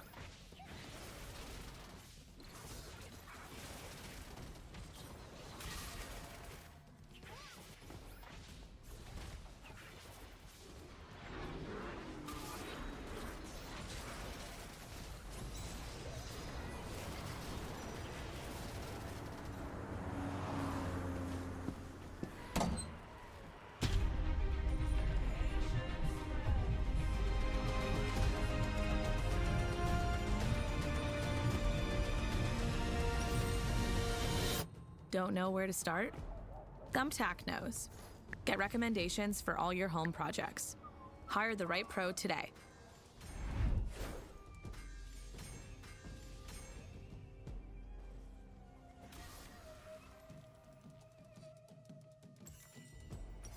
White Bear presents wall art and decor. Create your gallery with art deals so good they feel like a heist. Find a mirror that matches your energy. And new decor when it's just time for an update. Peel, stick, and save with stunning wallpaper deals. All with fast and free shipping straight to your door. Prices that would make the Mona Lisa smile. Shop wall art for way less at Wayfair. Wayfair, every style, every home.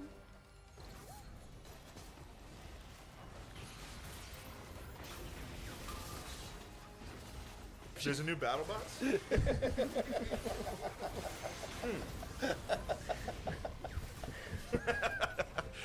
250 new bots? When I was young, I was like, BattleBots is gonna be the coolest fucking thing I've ever even imagined. And it sucked, dude. It was awesome. BattleBots sucked. The best move you could do is a thing with like a ramp. That was the best. There one. was the drill. There was the boar. One of them had a ramp that just flips the other one over, and it was like, Just like all an right, that's angled it. ramp Yeah. One of them was at it. literally a wedge. In fact, that was probably its name, was Wedge. I think, yeah. And it was the most unstoppable There was the BattleBot. there was the boar. The boar was pretty good. The one that would just drill a hole in you. I don't even think they were drills connected to remote control cars, so there was nothing like. It was against steel. The car would